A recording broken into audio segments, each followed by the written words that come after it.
welcome to this People Committee on the last day of November. Particularly welcome to those of you who are joining us live stream and our trade union and staff side colleagues who are with us, who can always add additional colour to the reports we receive and are very helpful to us. And I think a number of us have been having some technical problems. Should I drop off, Alistair Hay will take over chairing for me until I come back on. And we have no apologies received. Is that still correct? That's correct. Is Tom Halpin still appearing at this committee? Don't think so. No. He is. We don't have him on the call yet, but we are able to continue because we've got 4 members on the call. Okay, that's great. Thank you very much indeed.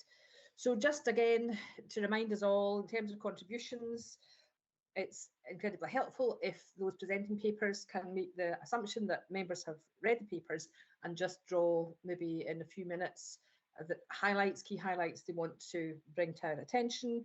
I'll then open to members for questioning, bring in our trade unions and staff side colleagues to give comment on the papers and responses, and then circle back round to members for any further questions they may have. So I have no declarations of interest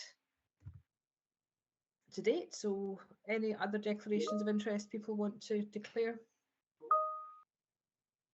No, and I hear that's grand. Thanks, David, in terms of that. I think if people feel it's better to keep their cameras off so that they get the bandwidth in, that's grand. Thank you.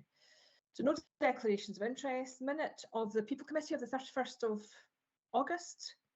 Are people content it was an accurate record? Okay, that is grand. Moving on to 1.4, People Committee, our action log. Now, we did have a deep dive session on the 17th that covered the Your Safety Matters, and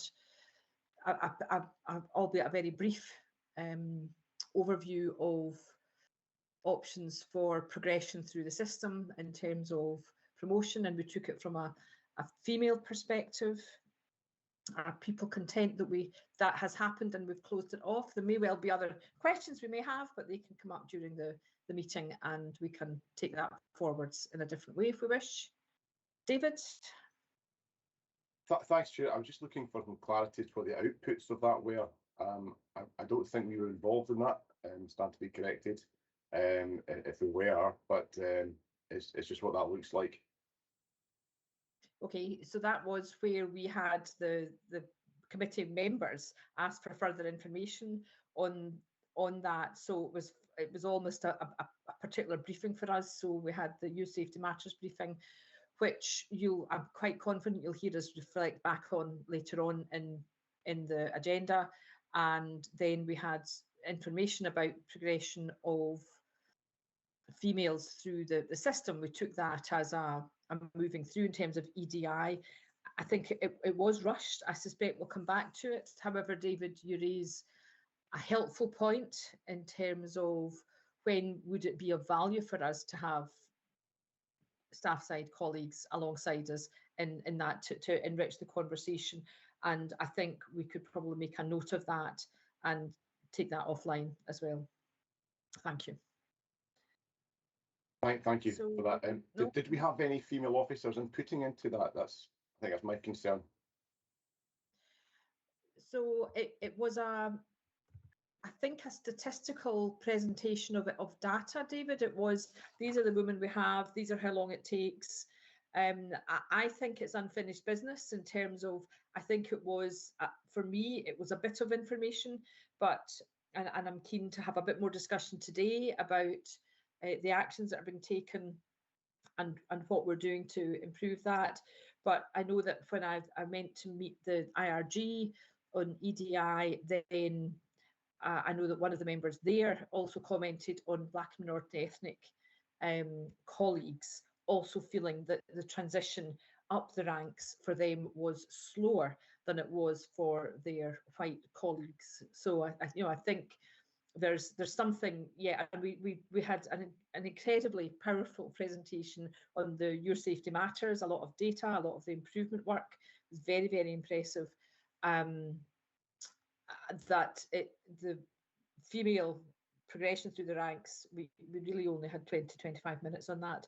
So I think, as a matter of fact, it has happened, but I think it's certainly something we would want to come back on, and maybe later on when we're looking at some of the management information, we could have a discussion about other areas that we might want to pick up, if you're satisfied with that.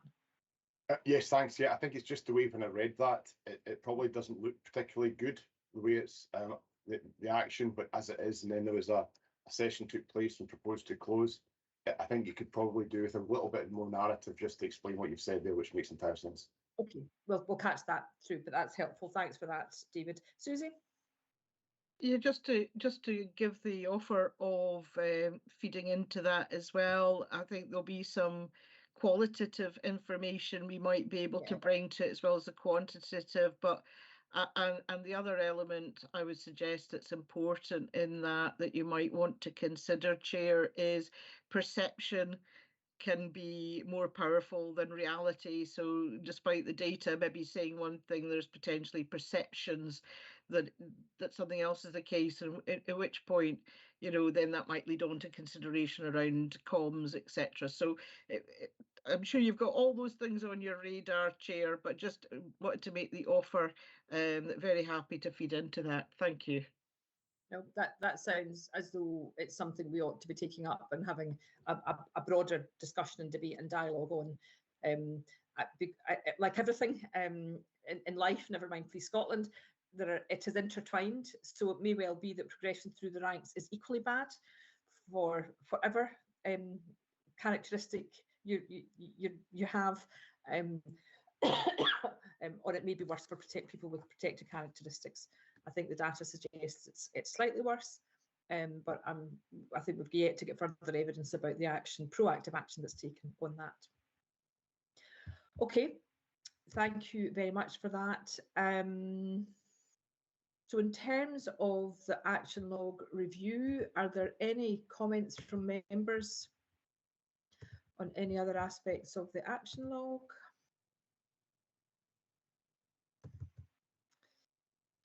We could perhaps revisit the action log in terms of the end of the meeting, that we might want to note the closing, but recognising we put a bit more narrative in that of the deep dive, the session of the 17th, and similarly with Your Safety Matters. We've yet to have the dialogue on 3 rostered rest days, and that's action ongoing. But could I ask about that, please, in terms of I will wait until we come to the paper that's in, because I just noticed that similarly with Strategic Workforce Plan, we'll have that later on. I'm noticing that having kind of been dates there that have moved on later on. So if we're content, I will then move on from the action log. Decision taken on private. Are we content to take items 5 to 7 in private? Okay, in which case we'll move on to 2.1 in terms of the Q2 workforce report. Thank you, Chair. I'm presenting this, and I think my colleague as well, Peter's here, who produces this report, if there's any sort of technical questions that members have as well. In terms of, I suppose, the highlights, officer numbers have dropped over this period, and I think everybody is aware of the impact of the pension remedy on officer numbers. So we hit the historic low during this period. We've since then obviously had the intake, so officer numbers are currently sitting at just above 16,630. The paper also looks at female representation, and that is rising, both nationally, but also in terms of our promotion figures, and that was something that we did cover in the deep dive that you've already alluded to, Chair. Turnover is starting to level off since the last quarter. Members will be aware there was a hiatus caused again by the pension remedy. So I think everyone's kind of aware of those peaks. You've already mentioned re-rostered rest days. There's a peak obviously in this report. Some of that relates obviously to Op Unicorn rostering that we anticipated with that significant event. We are obviously behind this looking at the monthly projections, and the RDUs are driving that down already. So the next report will demonstrate clear push down of re-rostered rest days from that peak post Operation Unicorn. Modified continues to rise, and there's a significant work ongoing in this area. Just to give a bit of additional context, I suppose, if we look at the last 6 months period, Chair, we've had about 900 people assessed in that time against needs for modifications. However, we've equally had 900 people enter the system as we've done that. So what the report actually shows is, as much as modifies going up, it's different people. So I wouldn't want anybody to read that as one figure and no action in it. It's actually the turn through is as quick as the numbers are building, basically as quick as we are moving them through the system, assessing them and getting modifications in place is the story there. So it's just to give a bit of narrative to that. So I suppose they are some of the highlights I would pull out of the report, Chair, but I am conscious members will have read it and have their own views on what they're interested in. So I'm happy to take any further questions. That's really helpful. Thank you so much. Any questions from members? I'm not seeing any hands. Alistair and then Paul. Yeah. Yeah, thanks very much, Nikki, for what is always a very comprehensive report. And I think the format of it is extremely clear. Some of these themes will develop, I think, as we go through some later papers. So if we want to leave some of the questions I've got to later, then that's probably appropriate. First thing though is in relation to officer numbers, and as you said there, that since the creation of Police Scotland, this is an historic low, and we see that working through the organisation. I think in terms of an increase in toil, an increase in re-rostered rested days, especially when you ally that to some of the large policing events that have recently, or in the last 6 months or so, had to take place. So I've got two questions around that. We might want to speak about toil and RRD later, but in terms of officer numbers, then there's a big recruitment process. Is it 300, roughly a quarter or something like that they've been trying to do, trying to bring in, and that's a challenge. But when people graduate from the Scottish Police College and then they go on to their initial postings, there's a lot of inexperience joining the organisation, as a lot of experience is exiting the organisation. So my question really is around, with that a turnover represented to the extent that it is there enough support in terms of supervision, experienced officers, out there helping this large intake of very welcome new recruits into Police Scotland? So in terms of that, the last cohort we brought in, it was 300, you're absolutely right. We attempted for 305, but with various things that you always get beforehand, 300 went through the system and took the oath of office. So there is significant turnover, and you are right that we have, as a result of that, a number of areas where there's inexperience at the front line. What recruitment attempt to do is balance that as far as practical, as you would imagine. We also have a recruitment strategy just now that looks particularly at remote and rural areas with a view of attracting experienced officers, not just from internally, which is obviously one attraction strategy, but in addition to that, that targets officers who are looking for a different kind of lifestyle from across the UK. So we've actually managed to get a number of experienced officers to go out to remote places, which are sometimes harder to recruit and much harder to put probationary staff in from the basis of experience. So we've got a number of kind of mechanisms for that. The DEP and Malcolm's taken it on since Will has left, is actively involved with that, looking across the divisions, looking at demand and looking at where probationers are placed so that there's an operational slant in placements, so that we can balance, you know, some of the competing priorities, the demands and all that with where we're putting probationary officers and the resources we've got in that place. So we do a number of things to try and control that. Is that pressure on the system? Yes, it is. It comes up in Chief Constable's questions. We've had previous peaks like this in policing before. Those that have been around long enough will remember the Edmondson peak, when basically there was a lot of police officers brought in the 70s. They all left at one time and we ended up in the exact same position within policing that Op Lock has created for us.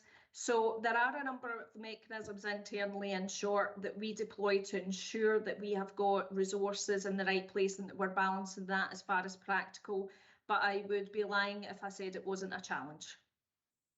Yeah. Kieran, do you mind if I just follow up a little bit? Keep going, Alistair, that's grand, thank you. Yeah, so thanks for that, Nikki, and you know, I think it's really important for us to understand the consideration and the support that is given to new probationary constables. You know, they're moving into very demanding and challenging positions. Your point around the you know, attracting hopefully more experienced officers into some of the more rural parts of Scotland, I think is an important one, because you know, just because of the geography, you can be further from support and further from supervision than you may be in more urban environments. So I would imagine not having done it, that you know, that additional experience that people have would be invaluable there. So I really appreciate that. I wanted to ask you as well quickly about staff numbers. So I note that there's been an increase in terms of police staff, and again, that's you know, interesting and welcome, because they play a key enabling role as well as a service delivery role. Could you just explain to us where these predominantly this increase in staff numbers have come into Police Scotland? So there's a number of areas that you could argue there's maybe a bit of artificial suppression over a period of time because of COVID. So for example, C3 would be an area that they have a particular training capacity. So during COVID, when we couldn't do training, those numbers fell down. Obviously, the first opportunity you get to catch up, we can only catch up at the pace, for example, that we can train. So there's things like that then take us a period of time to get back up to the position we would want to get up to. So that's probably an area that we would see movement in. But and the other areas that we would see are probably, again, areas that had previously dropped for just basically because of recruitment pressures against we always prioritise police officer recruitment, as you can imagine. So we were taking that big 300 in. So what we will then do is ensure that we're driving forward and saying to the business, anything that you've had sitting in the stocks awaiting, just bring it forward now. So there's quite often a bit of a peak and a trough in that pattern, sir, as a result of that. So I wouldn't say over and above C3 that there was any specific highlights to areas that are getting it. It will just depend on the priorities and us pushing them forward as quickly as we can. We've also had a rise in vetting. So one of our other considerations was vetting was slowing down slightly some of the appointment process. So that resolve of that issue by putting people into vetting, again, we'll have increased those numbers coming through the system that were in the pipeline. So all of those factors probably play a little part in the overall picture that you've got in front of you. Yeah, no, thanks very much for that, Nikki. That's helpful. Thanks, Chair. I've got a few more questions, but I think they'll be more appropriate at later papers. Okay, that's great. Thanks, Alistair. Paul? Yeah, thanks. It's just coming back to the issue of re-rostered rest days, and I can understand that there was a surplus built up with COVID because of the crisis, and also that COP26 meant it was difficult to shift some of that surplus. I also understand we've had operational unicorns, so with your best endeavours, you might have driven it down by August, and then suddenly the Queen passes away, and it's all hands on deck to do this. Now, next year, we certainly will have a coronation, and there will be Scottish events with that, and probably Scottish officers abstracted down to help in London for that. But beyond that, is there scope for trying to organise officers to try and take some of these re-rostered rest days so we can really eat into this? Because I am concerned that, particularly with the drop in officer numbers, and I've seen this in previous careers in local government, that you introduce performance factors, the numbers of officers go down, and that means the few that are left have a hell of a lot more to do, and they never get any time off, and they're stressed, etc. They end up dropping off sick and so on, which is not what we want. It's nobody's interest. So is there a concrete plan in place to try and really get stuck into this before we hit the May 6th coronation and the need for officers to again be all hands on deck for that? Sorry, so a waffly question. So what we saw was a 7% decrease in October alone in re-rostered rest days. So the RDUs, they're quite talented at scheduling these things and trying to get people to take them as far as practical. We did a recent deep dive into re-rostered rest days to say what else can we do over and above our processes and procedures to understand re-rostered rest days and impact them. So that deep dive came up with a couple of things. The predominant reason for re-rostering rest days, particularly in the front line, is court duties, so being called to court. So the difficulty with that is that we're reliant on a partner in some of that. Now, we did have a really helpful meeting recently with our colleagues in the court services to look at what might help that. So longer term, obviously, body-worn video, where there's an evidence submission of video, can make the Crown look at that and say, well, do we really need the officer as a witness on the basis that actually we've got everything that happened in that interaction? So certainly technological investment will help us longer term in that space. The other thing that the Crown raised was being able to provide evidence up front.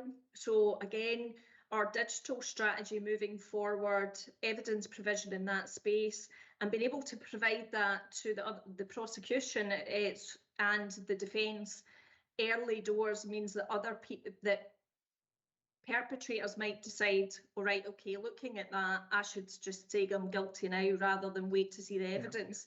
Now, that will certainly help in terms of court scheduling, and again, our officers requiring to turn up to court. So there's things that we need to work through with partners that will be longer term fixes that have been difficulties for a long time, and I'm sure David and Susie and others will be able to give more detail on that than I will. And then there's other things that are in our gift, but they are the minority kind of thing. So one thing, for example, is the scheduling of training to start early on a Monday morning. If you're travelling from the islands, that means you're giving up your Sunday, you're travelling in that, and then you need to have that rest day re-rostered. So what we have looked at is working with training to say, can you push back training times and things like that so that people, it cuts into personal time a lot less. So that is in our gift, and that's what we're driving into.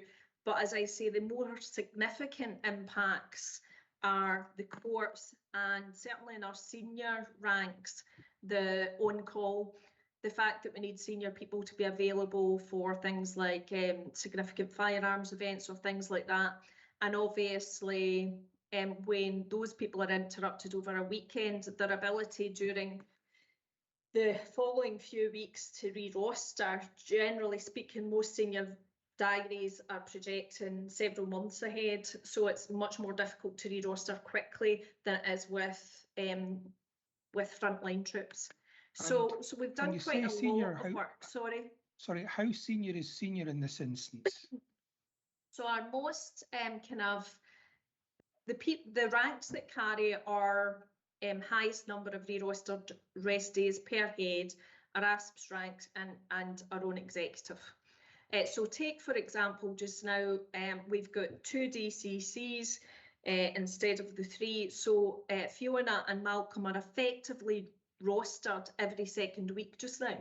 Right. So you can see the issue that drives into the system in terms of re-rostering at that rank, because if there's fewer people doing it, it creates a bigger burden in the system. And that happens in ASP's ranks, as I'm sure Susie will comment on, where because of that kind of on-call nature, that creates pressures in the system to then re-roster, which can be more difficult in those ranks. Thanks. Okay, Paul, anything else? No, I think that's fine from me at this stage. Like Alistair, I've got other questions, but they kind of permeate other reports. More better, more germane. Okay, that's helpful. So I see Susie and David are wanting to come in. Before I bring you in, could I maybe ask Nikki a couple of things on this? In terms of re-rostered rest days, there are always going to be re-rostered rest days. It's a matter of fact. Where would you say the balance is? So what would be an acceptable level that we are always going to have, but can give people their time back within the appropriate time that they would get that back? What's the magic number? I wouldn't say that there's a global figure. I think what would be better is looking at a kind of rank figure. And what we would ideally want is our frontline troops to be running with fewer re-rostered rest days and them being managed really very well and very quickly. And there is wider, longer term issues that we have in senior ranks, but I think, Chair, some of the answers to that might actually sit at PMB as opposed to internally. So I think it's slightly more nuanced than having a kind of global figure, if you will, and it's more about us breaking that down to ranks and having various conversations and saying, right, is there a limit we want to set in this so that we are constantly managing to that? We do have already that kind of provision in policy. And as I say, we're relatively comfortable with it in the more junior ranks, but it gets much more problematic. And I think the focus that we need to start getting into a wider dialogue with is ASPs and probably SCPOSA to look at trying to get a reasonable number set there. And I wouldn't like to say what that is without doing more research and saying, for these reasons, I think it's that. So I'm not trying to avoid your question, but it would be remiss of me to try and pull something out of a hat that had no evidence base to it. Okay, so we'll maybe, at the end of this agenda item, we could perhaps agree what we're going to do, but one of reminds me how long after the time, the re-rostered rest day, the officer is supposed to have their time back. It's time bound? It is in regulation and it depends on the circumstance, but generally speaking, our resource deployment units are looking to re-roster as quickly as possible anyway. And as I say, that's generally achieved in the lower ranks. It's the more senior ranks with diaries that we struggle to roster again. So generally speaking, we make the timelines, as I say, for normal officers who are getting pulled back. There's fewer exceptions to that, and we do maintain, generally speaking, again, a small bank that we say you can carry that bank without being re-rostered on the basis that if there's an emergency or anything else, you've got something in the bank to use in the same way as staff might use flexi or toil banks to do that. We can do that with officers. That's a kind of arrangement that's based on memoing, but yes, generally speaking, the RDUs are re-rostering straight away and within the time limits. Okay, so the sweet spot, I think I'm hearing you say, is everyone having the re-rostered rest day, or everyone below superintendent rank having re-rostered rest day within the regulated time. Yes, and well, with the exception of allowing them to carry a very small bank, and that's really to allow them to manage personal circumstances and all sorts of other things that it's discretionary, but it's helpful for members of the workforce, and generally speaking, it's been something people want to carry, although it's not a necessarily formal regulatory provision.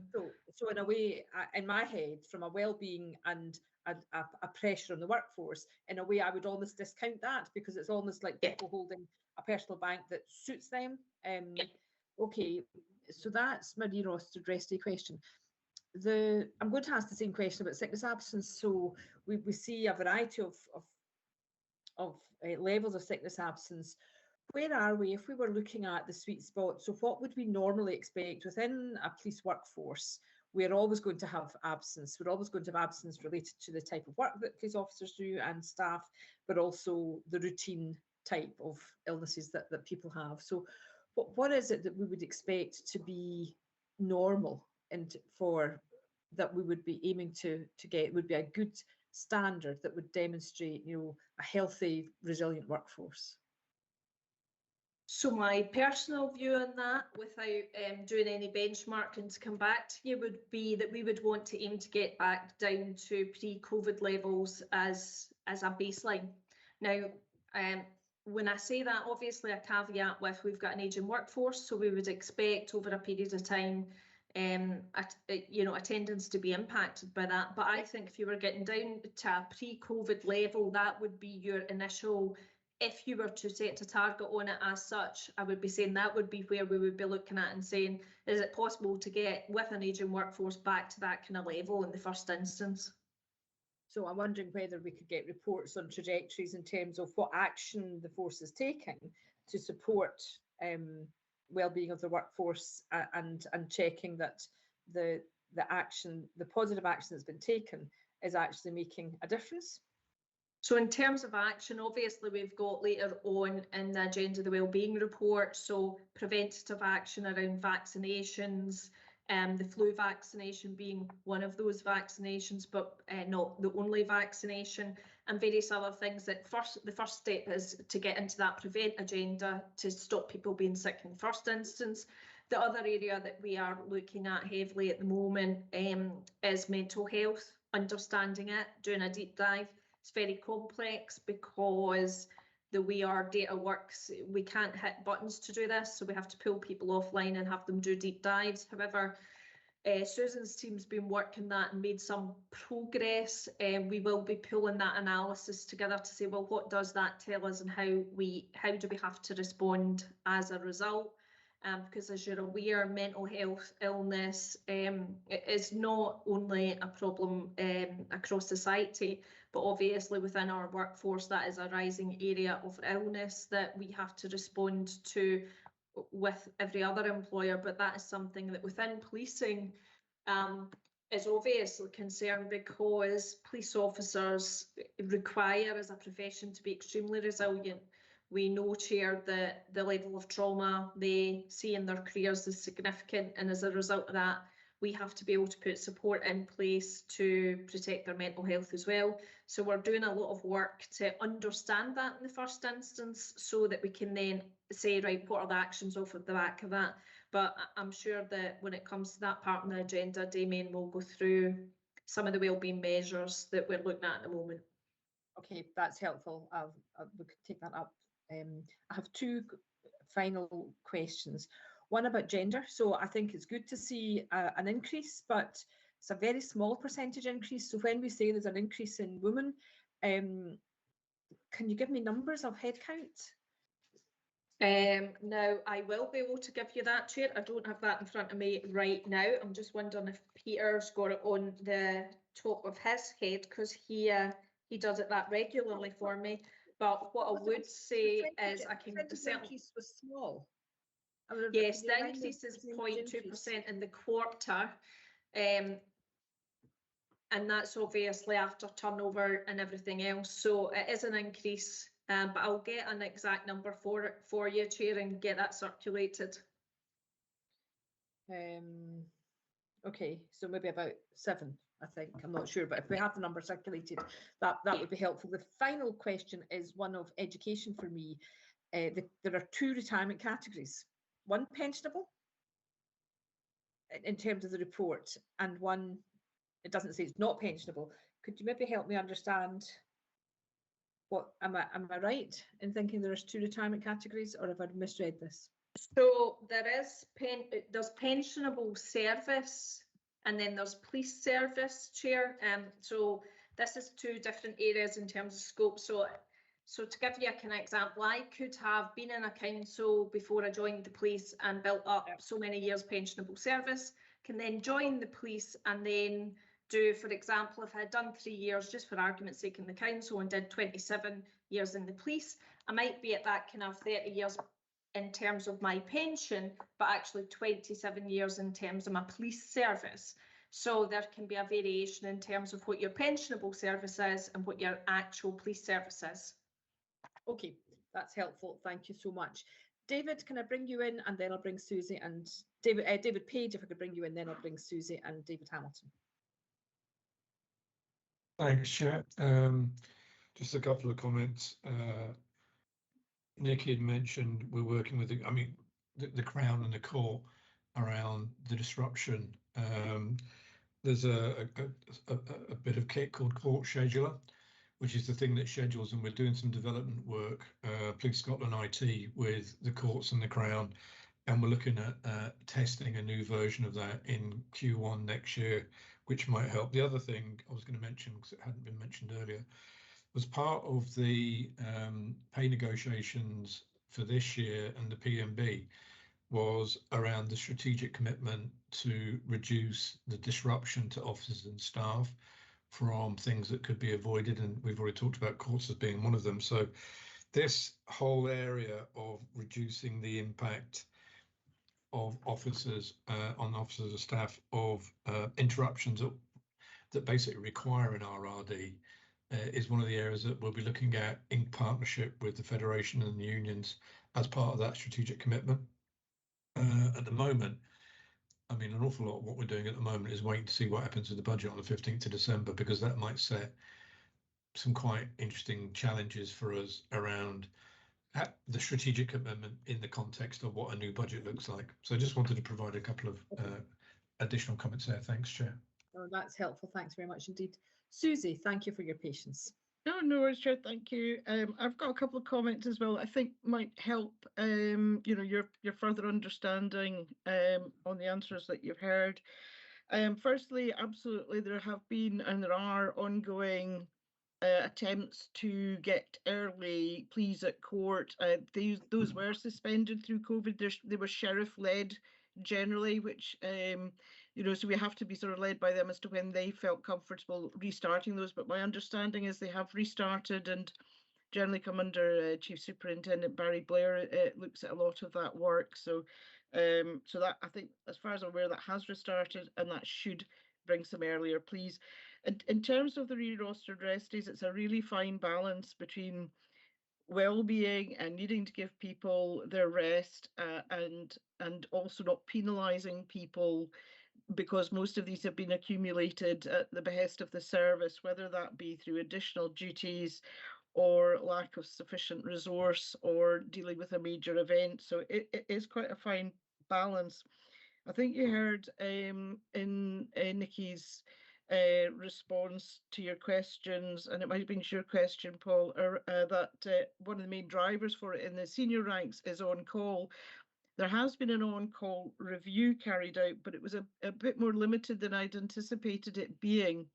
And it didn't get into really how we could maybe look at reducing on-call going forward. I don't know if more work's going to be done on that, but that is a main driver for it, for superintending ranks, or one of the main drivers.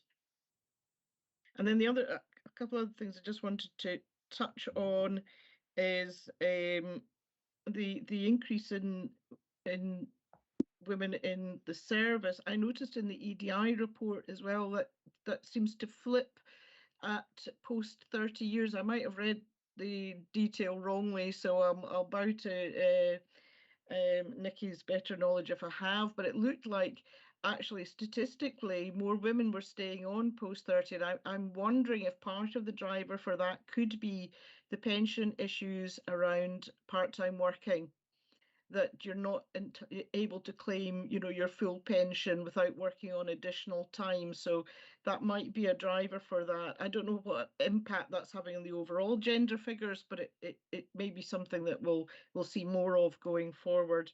And then just the last point I wanted to make was around retirals, and I think we're getting again, I think there might be some more information later on in the meeting around that, but I think it's worth having a watching brief on retirals. I'm thinking March, April, when the first year of the 5% pay increase is in, and then the other spike potentially might come in October when the pension remedy is decided. Now, even if things aren't in place at that time, a lot of my members have those dates in their heads. And even if things aren't sorted out, they may say, well, I'm just going to, you know, I've been thinking towards October 23, so I'm going to go, even if I'm not going to get my my figures. So it's just to make those comments, which I hope will be helpful to you, Chair. Thanks.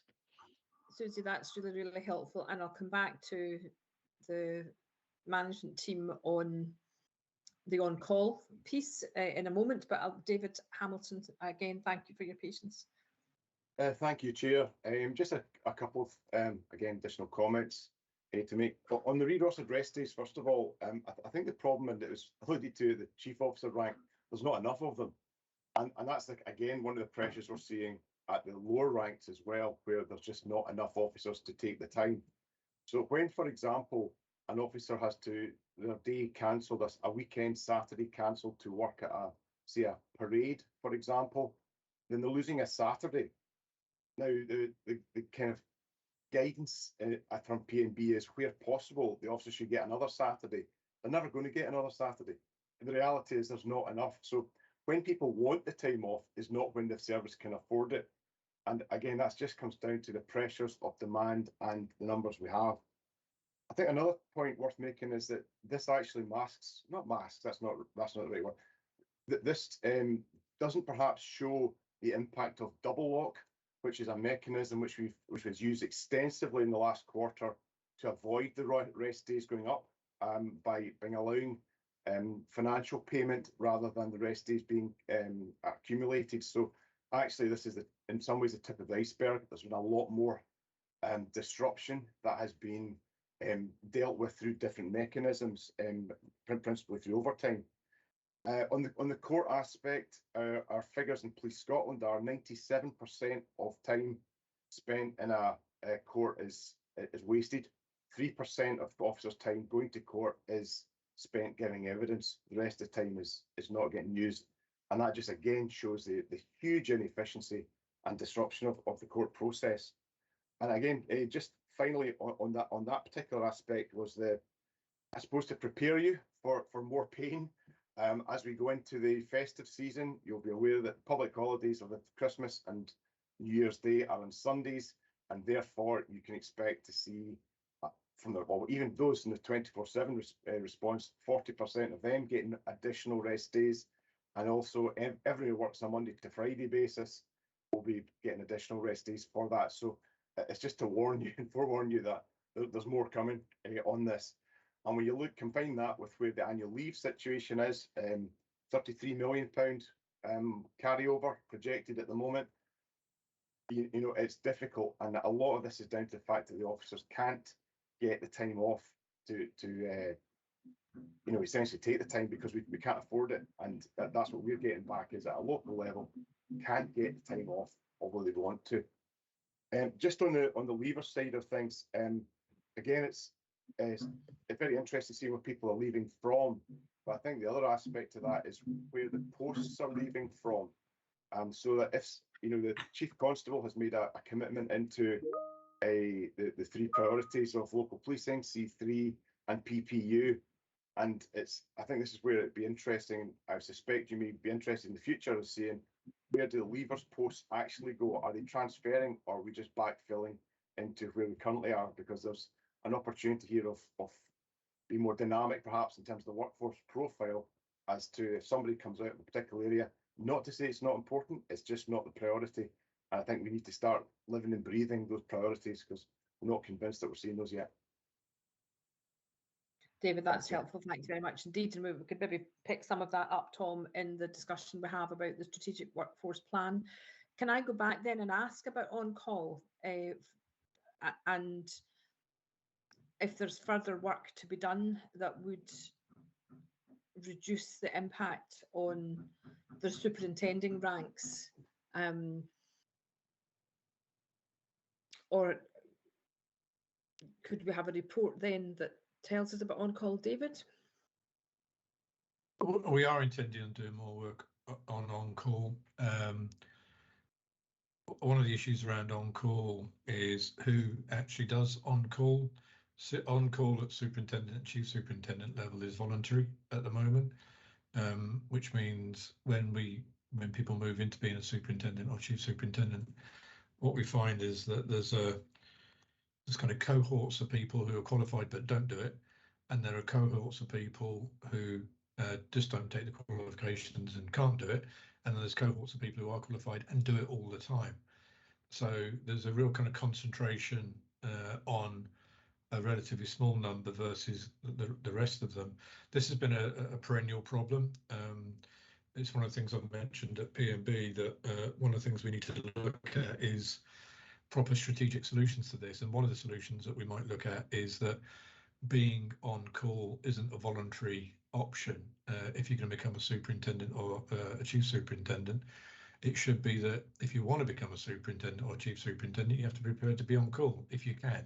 Obviously, people can be off with injuries or whatever, but that would need a change to police regs. It needs to be negotiated.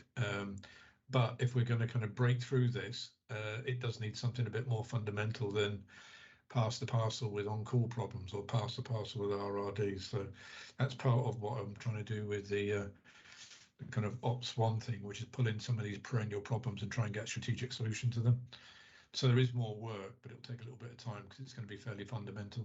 Thanks. No, that would be good. We look forward to hearing how that is, because you're right, there's a number of these things that are perennial problems, and therefore a cool light of day planning approach, working in partnership with the staff side and trade unions to move that forwards would be really, really helpful.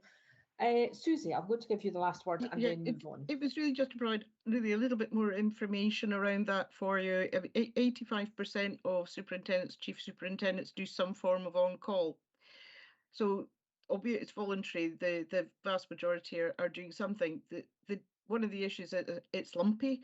So some on-calls are extremely busy and impactive, and other on-calls might be more rarely required. So it's maybe just having a look at all of those things together. But I appreciate Mr. Page and the exec do have it in their sites, and it's good to know there's going to be a follow-on from the initial work that's been done, which we would very much welcome in ASPs. Thank you. Okay, excellent. Thank you very much indeed.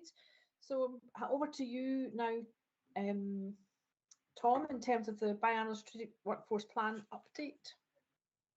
Thank you, Chair. Yes, the paper's there for members. I'm not going to go into great detail.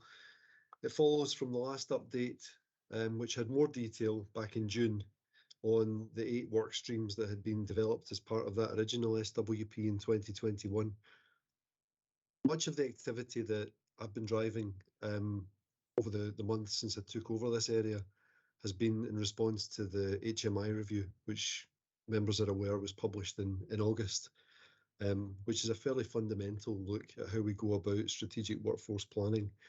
Flowing from that, one particular recommendation, recommendation 8, related to the development of a workforce strategic assessment.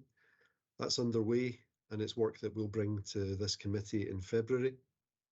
Equally, as you would expect, the plan for the refresh of the SWP that's expected to be landing a new plan in 2024, but the activity will take place over the course of next year. So as you would expect, that work's in development. My intention is to bring it to yourselves for visibility in February, but equally you'll see it beforehand. There's work underway and discussions that I'd be keen to play you into off table, and I know that Peter, who's leading for me, is engaged with Darren on the SPA side around that. Equally, there's work underway around looking at all of our workforce MI, which has obviously been looked at already. Taking a look at how we can assess the kind of utility of some of the data we hold, what the demand is for the data, what expectations of this committee, the performance committee, and other customers, if you like, are, and also the scope for internal automation and self-service, so that actually we can get that used at the most local level possible, so that divisions and so on, area commanders, have got better visibility on their own workforce.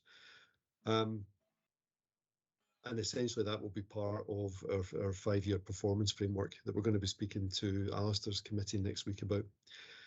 And as a last point, I've heard very clearly in previous discussions about the need for coherence in the next SWP with the to be refreshed people strategy.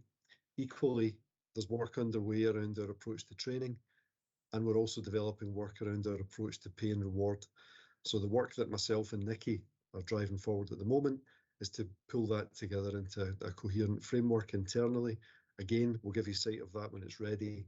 It's not ready at the moment, but that's the kind of environment in which I expect the SWP itself to be refreshed and developed.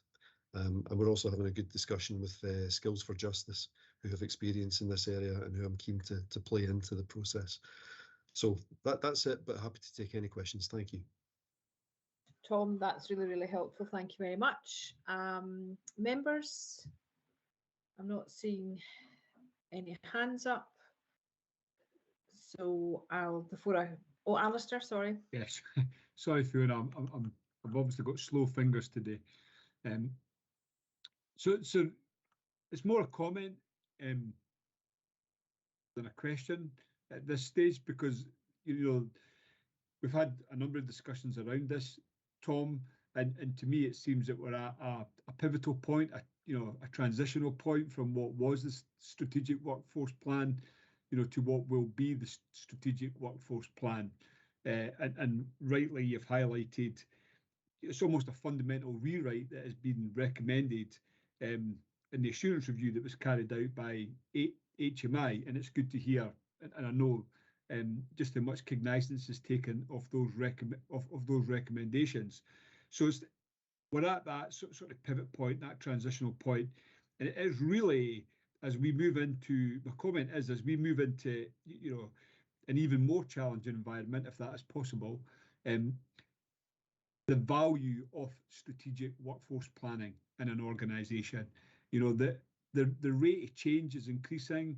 There's changing expectations within our communities, and the agility that good strategic workforce planning will bring to policing, I think, is something that will be key to success in the future. So I welcome the report, your explanations. I just wanted to make that comment. Alistair, thanks very much indeed for putting it so succinctly. Then, in which case, Tom? Chair, it was only to come back on that that comment from Alistair, and I'm grateful for that, Alistair. That's exactly where we're at, and equally, as well as the wider context that the communities expect and the changing rate of demand on policing, we want to take proper account of the changing expectations of those who are joining the service. I mean, that's a point that we've touched on about the rate of turnover, the scale of exits on the back of the pension changes, but equally the intakes and the expectations of that next generation of police officers.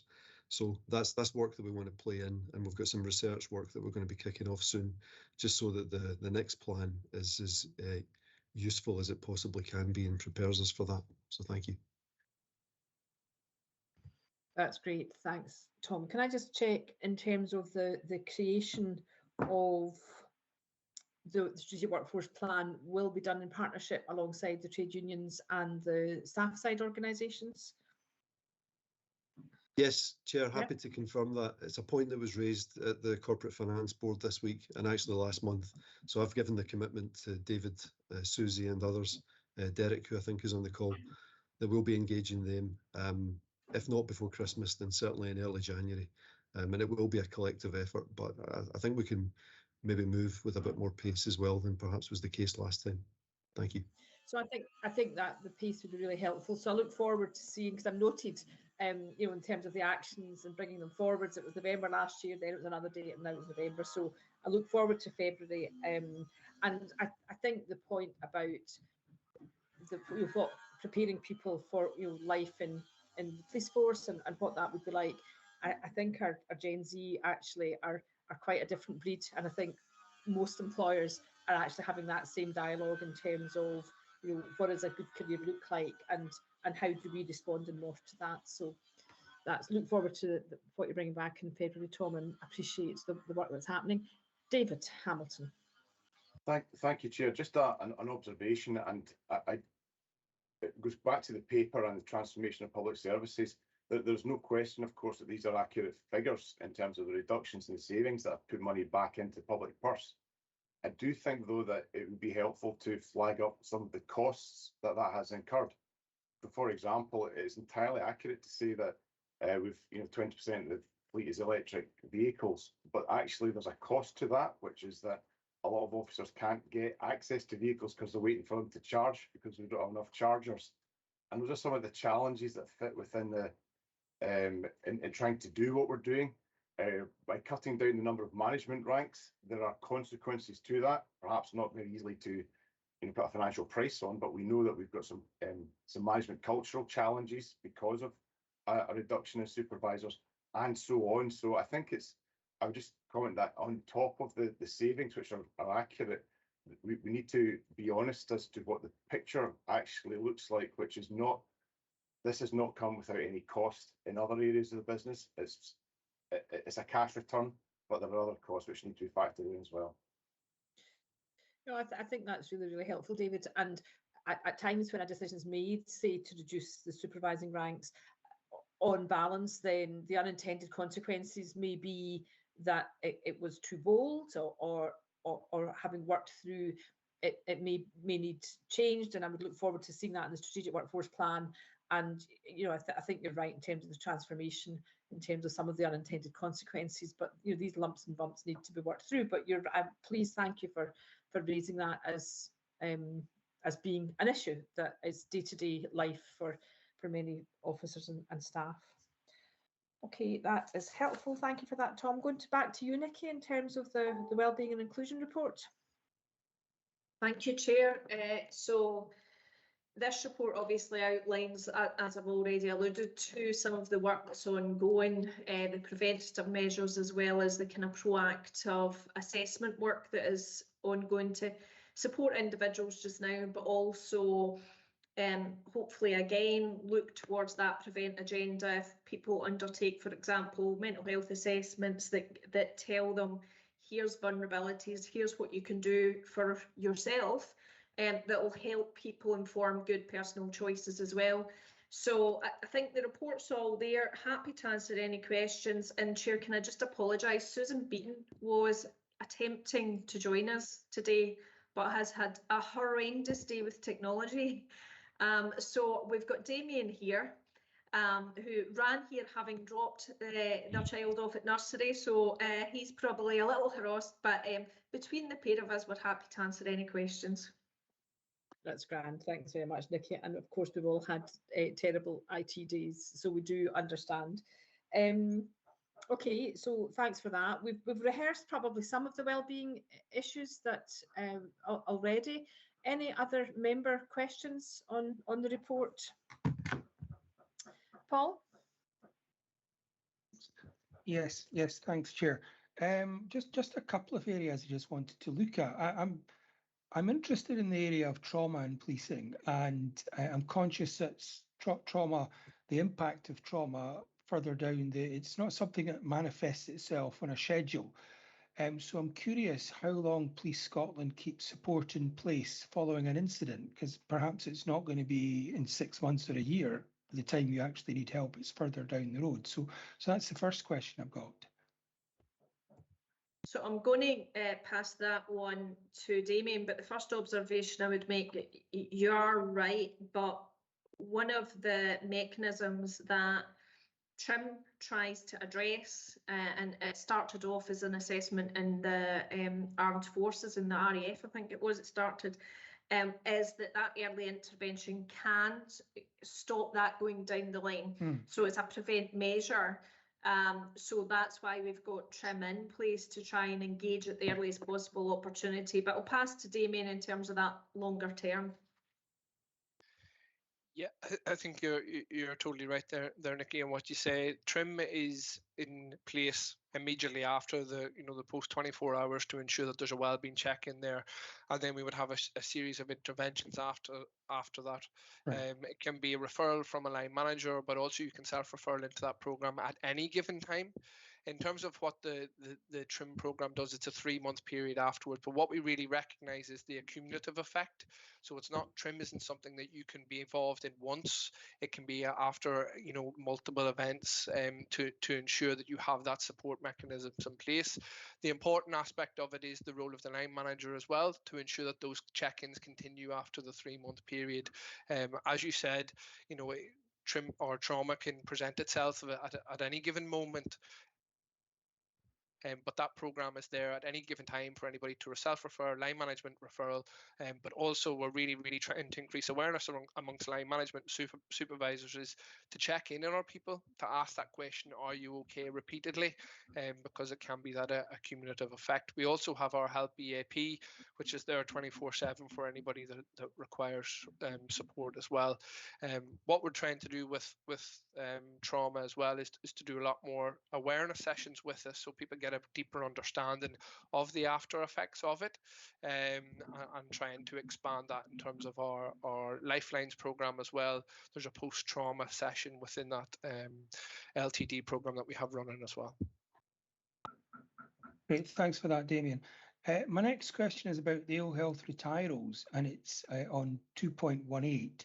And I'm seeing there that the waiting times have been cut quite substantially from 21 months to 12 months. What I'm interested in is, firstly, I'm assuming that's a good change in performance, but what is the target that you're looking? What is the optimum amount of time that we would want this to be driven down to? I think go ahead, Nikki.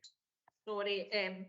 So I think previously we did significant work in regards to ill health retirement. And I think our kind of best average that we ever achieved, Paul, was probably around 6 months, because there's applying for medical records. So not all the time frames sit within the service gift, or indeed the individual gift, I hasten to add. So that was probably where we managed to get post-COVID and prior to the backlogs, and in addition to that, when we had a good, or a better, should I say, supply of medical practitioners who were qualified to consider. So I think, again, similar to the earlier conversation, that's a good target for us to try and achieve again. We are always going to be trying to look to turn this around quicker time, because we understand the implications it has for an individual who's waiting for a career decision, which is very difficult. So it's in our interest and the individual's interest, and just in terms of good employee relations with partners like the SPF, ASPs, etc., to have that as low as possible. But as I say, earlier work where we revised processes and everything else, it still came to about 6 months was the best case average that we could achieve. So if anyone said below that, I think it would be stretching, unless there was some massive change to the system that, like we could connect with NHS systems and pull off reports without having to go through consultants or something like that. I think unless there was a significant change in the system, it would be difficult for us to do more than that. No, that's great. Thanks for that. That's me, Chair. Thanks.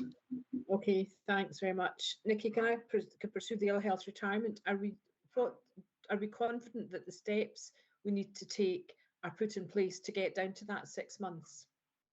So as it stands just now, yes, well, obviously, I think the figures probably show that we've put steps in place to try and drive it down. We've also looked, obviously, out with our current provisions to try and get resources into this space to address the backlog. I would say as it stands just now, we're in the best place we can be with the contract and everything else we have in place just now. As members are aware, that will be coming up for review next year. And as you would anticipate, Chair, we are driving to say, well, what else can we or can't we get in the future?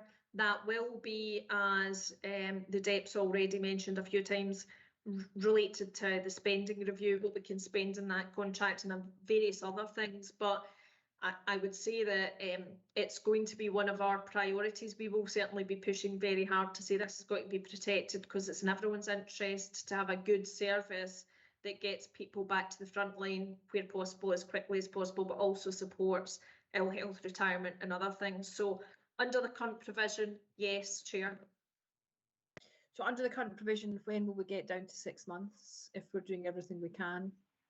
So I will certainly look at putting projections together for the next meeting, if that's okay, Chair. I'll take that one away. That would be very, very helpful. Thanks for that, Nikki. And then the other question I have is a kind of slightly more esoteric question in terms of, I think a lot of what's been done to support staff and officers is exemplary in terms of that support that's put around and the commitment to that. I guess the question I have is, how do we know that the support that we're putting in place, so it's evidence of effectiveness, how do we know that it's doing what we think it's going to do? And how do we measure it so that we're confident that if we do these 6 things, recognizing that, and you know, for all of us on this call today, it may be that the 6 things are going to be different, but you know, that whole panoply of very, very good support we put in place, how are we going to measure that it's effective? So I think we've got probably a number of metrics in place in terms of use, etc. But the real proof is in the pudding of people's well-being getting better, really. Now that's against obviously a national backdrop of ageing and disability and all these other things. But what our intention is, well, obviously Scottish Government's strategic intention is to keep people in the workplace, doing meaningful jobs for as long as possible. And we are no different to any other employer in that we require to do that with a reducing Scottish working population as well. There's a number of things that we are looking at, because the work on wellbeing is one component of it. The next component is that reasonable adjustments. We have significant difficulties in that area in terms of our kind of latest engagement with access to work. They've highlighted their timescales for reasonable adjustments are going further and further and further out. So we are going to have to look at areas like that to say, well, if we are to achieve our objective, and it goes back to almost that the same issues that are generated sometimes by partners can have a bigger impact on us internally, we are going to have to look at how things like reasonable adjustments put in place as quickly as possible can be carried out. There's obviously, and we got this in Chief Constable's questions, there's a backlog in the NHS, people waiting for operations and that take people off work. Is that something that, you know, we should be investing in given a closing budget or not? So there's going to be some difficult, I would suggest, decisions that will have to be made, that will have to be evidence-based as well as to where we put our money and how we do that to most effectively retain our workforce. But some of it is out with our gift and some of it's in our gift. So I would be suggesting that the focus for us is what's in our gift, how do we quantify the impact of those things that aren't, and therefore how do we invest a reducing budget to be as effective as possible? And that's not going to be easy, to be honest, Chair. So I'm not going to pretend it is, But I would suggest that some of that work we are going to have to work on when we're better aware of some of the financial backdrop as well. No, I think that would be helpful, Nikki, and I would welcome even a discussion paper back to the committee on how will we know in terms of the workforce wellbeing. And I think in this one, so I fully understand and accept the reducing budget, but if it's taking a year or say the 2 years down to 1 year of ill health retirement that we're paying people in full salary, in this one there probably are financial savings to be made, although I don't think the finances should be the driving factor here. I think the well-being of the member of staff should be the driving factor here, but it's a kind of win-win. I'm going to bring Alistair in and then David Hamilton. Yeah, thanks very much, Chair. And actually, both yourself and Paul have really asked most of my questions. But I think when I read this paper, what I welcome most about it is it's a strong indicator of cultural change within policing, within that emergency services environment. And what I read in it now, it was the comment that Damien made about continually asking people, are you okay? You know, appropriately. That, in my experience, is not something that has always been the case. So I really welcome it. And then the component parts of it, the individual parts of it, such as trimming that. And, you know, these are industry leading products, if that's the right term. And to see these all being put together within a cohesive strategy, contributing to significant cultural change, and then putting people, individuals at the heart of everything. I'm, you know, not in any way complacent about this because there's a huge amount of work to do on it. But I just wanted to highlight that that's the way I'm reading the paper, and I see it as, you know, significant progress without complacency. Alistair, that's grateful. I'm grateful to you for drawing that to our attention. Thank you very much. David. Thanks, Chair. Just wanted to start off, first of all, with putting on record our from the SPF's appreciation of the approach which was taken in Unicorn to wellbeing, and I think that's sometimes a lot of made about the operational perspective of it, but there is no way, absolutely no way, 5 years ago even, we would have considered officer wellbeing in the way that we did for Operation Unicorn, and that is something which I think is important not to be missed within the, you know, the general sort of good performance of that particular operation. So again, that's an appreciation to the service for doing that, and particularly the commanders. I also think that, again, hugely welcome things, the approach, looking at the war crime investigators who are being attached to the Ukraine situation. Being proactive at the beginning is a different phase, just as Alistair Hay was saying there. It's a different approach. Normally we'd have waited for them to be damaged and then come back and say, we're going to fix you. That's exactly the type of thing, getting ahead of the curve, which is hugely positive. I do think, though, in terms of continuous improvement, we probably need to get a bit more depth into this, as to it's not just incident based. You know, I sometimes get a bit alarmed when I keep seeing TRIM, which is a diagnostic tool for incidents and particular events, whereas we sometimes can miss the longer, more pervasive issues, such as single parents trying to deal with court abstractions, go back to that one again, and having to juggle life, and the pressures that are put upon them, just as in the nature of policing, not by an event, but by other aspects and cultural pieces there. So I think there's probably a bit more to do in that side of things. And then just finally on the injury health retirement, ill health retirements, that's again good progress. We're going the right way. We appreciate the fact that there've been more SMPs brought on board to help deal with that. But I think it's very much about a management of expectation to a lot of the officers who are going through that, and I think that's the kind of thing which we're still struggling with a little bit here, is people perhaps going into the process and just not knowing when on earth they're going to come out, and we've still got some very, very long running ones which really need to get finished off. So, but we're, you know, in general, going in the right direction in that. So appreciation for that. Thanks. David, that's really, really helpful. And I think both you and Alistair rightly have brought that, so when we get data that comes to the committee, it's for learning and improvement, it's not for judgment. And I think the moving forwards, even just the small nudges can be really, really powerful and encouraging to see that. And, both yourself and the other staff organisations and the trade unions who support members, both through any psychological, any wellbeing issues or the ill health retirement, we're very grateful to all the work that you do for that as well.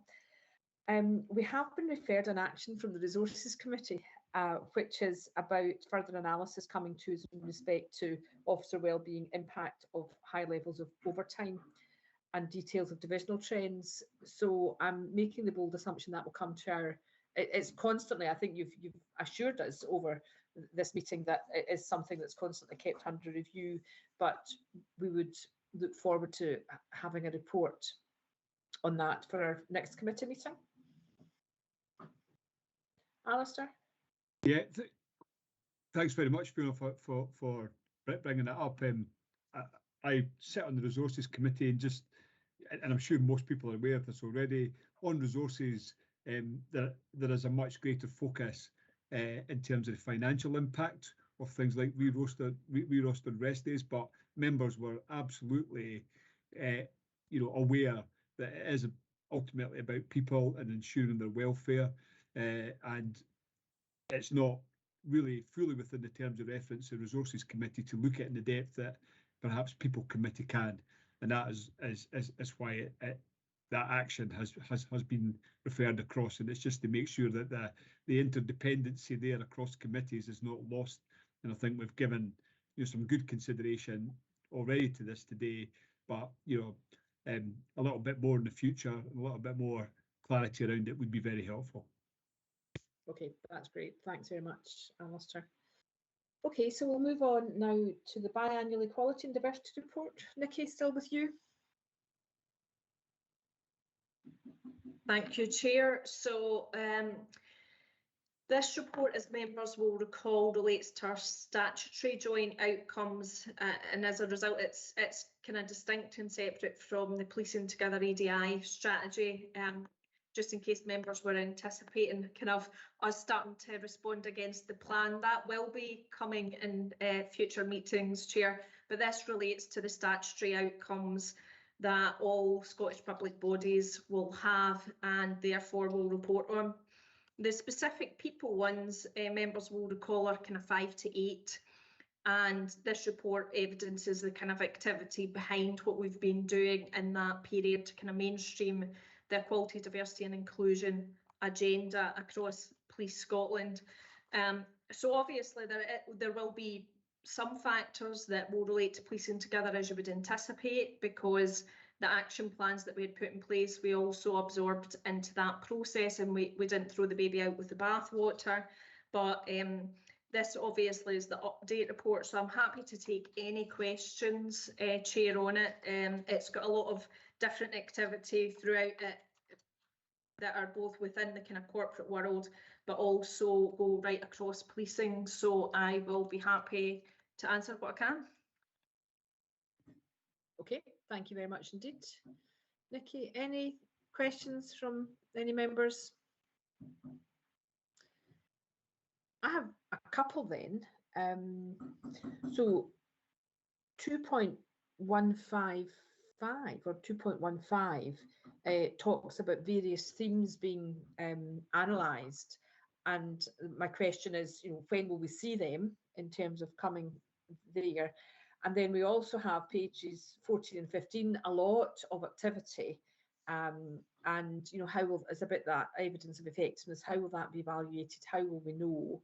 And one specific question about the truth to power sessions. Do you think there's an aspiration that actually these sessions perhaps at some stage won't need to be had because the culture will have changed and that ongoing dialogue will be routinely exchanged, so that we're not needing to set up a specific set truth to power session? Yeah, so in terms of 2.15, that's the kind of lever profiles. So in terms of the leaver profiles, obviously we have now looked at our profiles with regard to a wider variety, and one of the discussions that we're having at the EDIE is a wider variety of categories. But in addition to that, what we've started with our wider employment data is to look at what we can correlate together to look for broader trends. So an example of that would be, Chair, where we look at, so for example, sexual orientation and age. And do we have the trend that we've got in society in our workforce of, for example, the older you are, the less likely you are to say that your sexual orientation is anything but heterosexual. So it's patterns like that that we are looking for that help us then support divisional commanders in understanding the makeup of their divisions, and also by extension then to see what's the quality work that might benefit this area of our workforce. So for example, again, if we know that in rural divisions, so in rural areas, the trend is, again, people will not disclose their sexual orientation. If we know that that mirrors that, what we can then do is say to the divisional commander, so, you know, LGBTI positive events in your area are likely to impact confidence to disclose. Now, one of our outcomes, for example, is to get further disclosure. So we would look at that as a positive in that area to be directly mainstreaming and addressing our agenda. So what we're trying to do is that kind of more nuanced analysis and work. And we are taking that early work through, obviously, the EDI SOB and the EDIE in order to discuss that and say, right, what else do we need to know? What does this tell us? And look at the kind of next steps as a result. So happy to, obviously there's representation in both of those groups from the SPA, but happy to bring anything forward that's of interest to the committee to look at if that's helpful. In terms of, I suppose, the wider questions around truth to power, you're absolutely right. In terms of the original mechanism of truth to power was to dive deep into, right, what's the lived experience of our people, or what are they wanting to tell us as lived experience at this point in time. We knew from Damie Eilish that there was a number of cultural issues that were highlighted. So what we wanted to do was understand really what it felt like to actually be a constable on our front line. Now that is helpful insofar as it helps inform a dialogue. The other thing it's helpful in respect of is some of the incidents that we discussed at those sessions were quite historic, but the organisation had never given individuals the opportunity to say, I was really upset with this, I've carried this in my career, I need listened to so as I can re-engage with the organisation. So those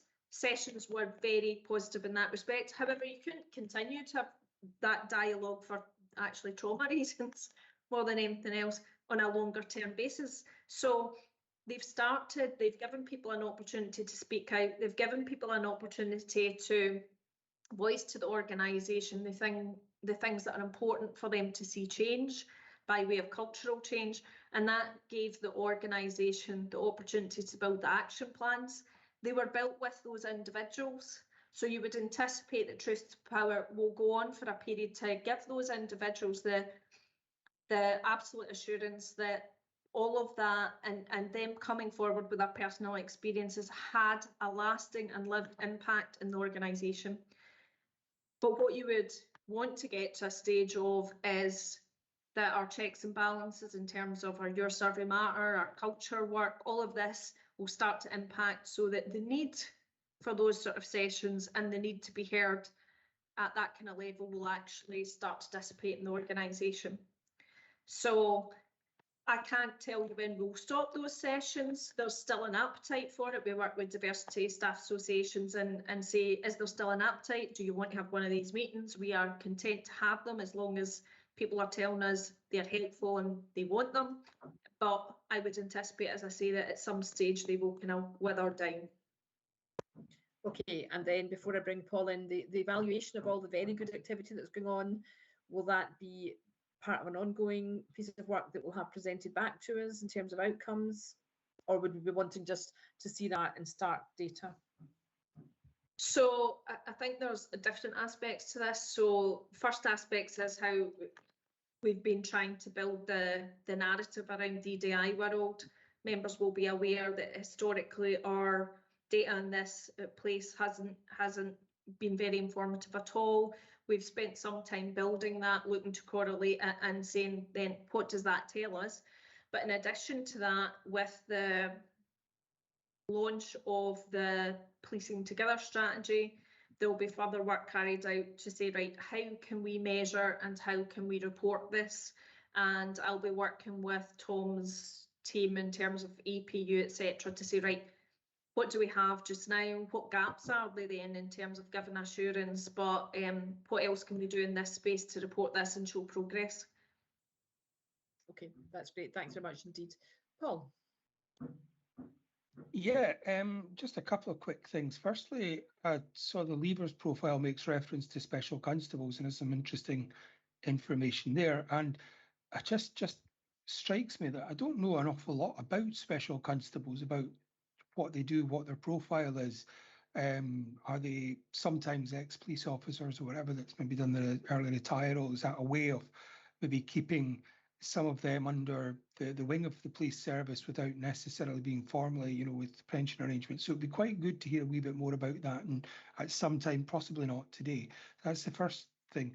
The second thing is the diversity outcomes on page 24 of the report.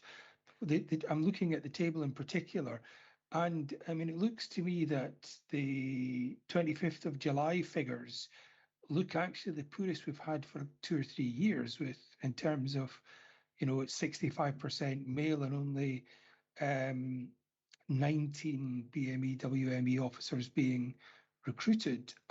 Is this an outlier, or is there something you've done differently from the previous times of reporting this? Because it does look like a regression. So in terms of the July figures, you'll be aware, sir, that we do a lot of work in terms of our positive action team. And as a result of that, there's a big focus. It's fact, whether we like it or not, that it takes much more resource to recruit somebody who is from one of the protected characteristics. That's just fact. So we have of late added resources to that teams. We do every so often have the situation whereas we are running big campaigns that have come to the end, we have people in the pool, and that reduces the level of diversity. However, since the July intake that you're referring to, we have, as you'll probably be aware because you've probably heard me talk about it at other events, we've ran a recruitment campaign and we have looked at the applications that we've had in from that.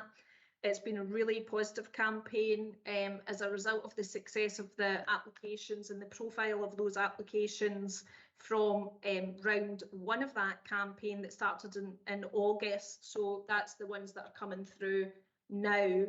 And we are running round two of that, and the diversity of our recruits for the last intake, for example, and are much better as a result. So that recruitment campaign has been a significant assistance to us in terms of attracting from all our communities. But it is constant work, and we have added to the PAT team.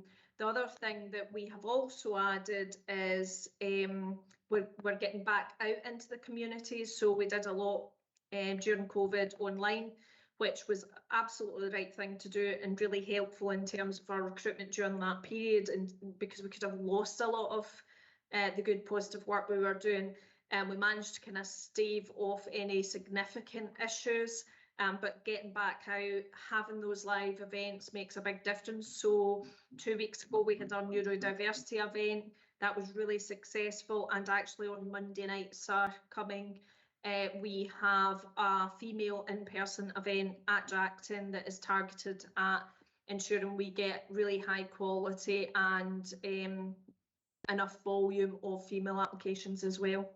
So a lot of work going on in that space.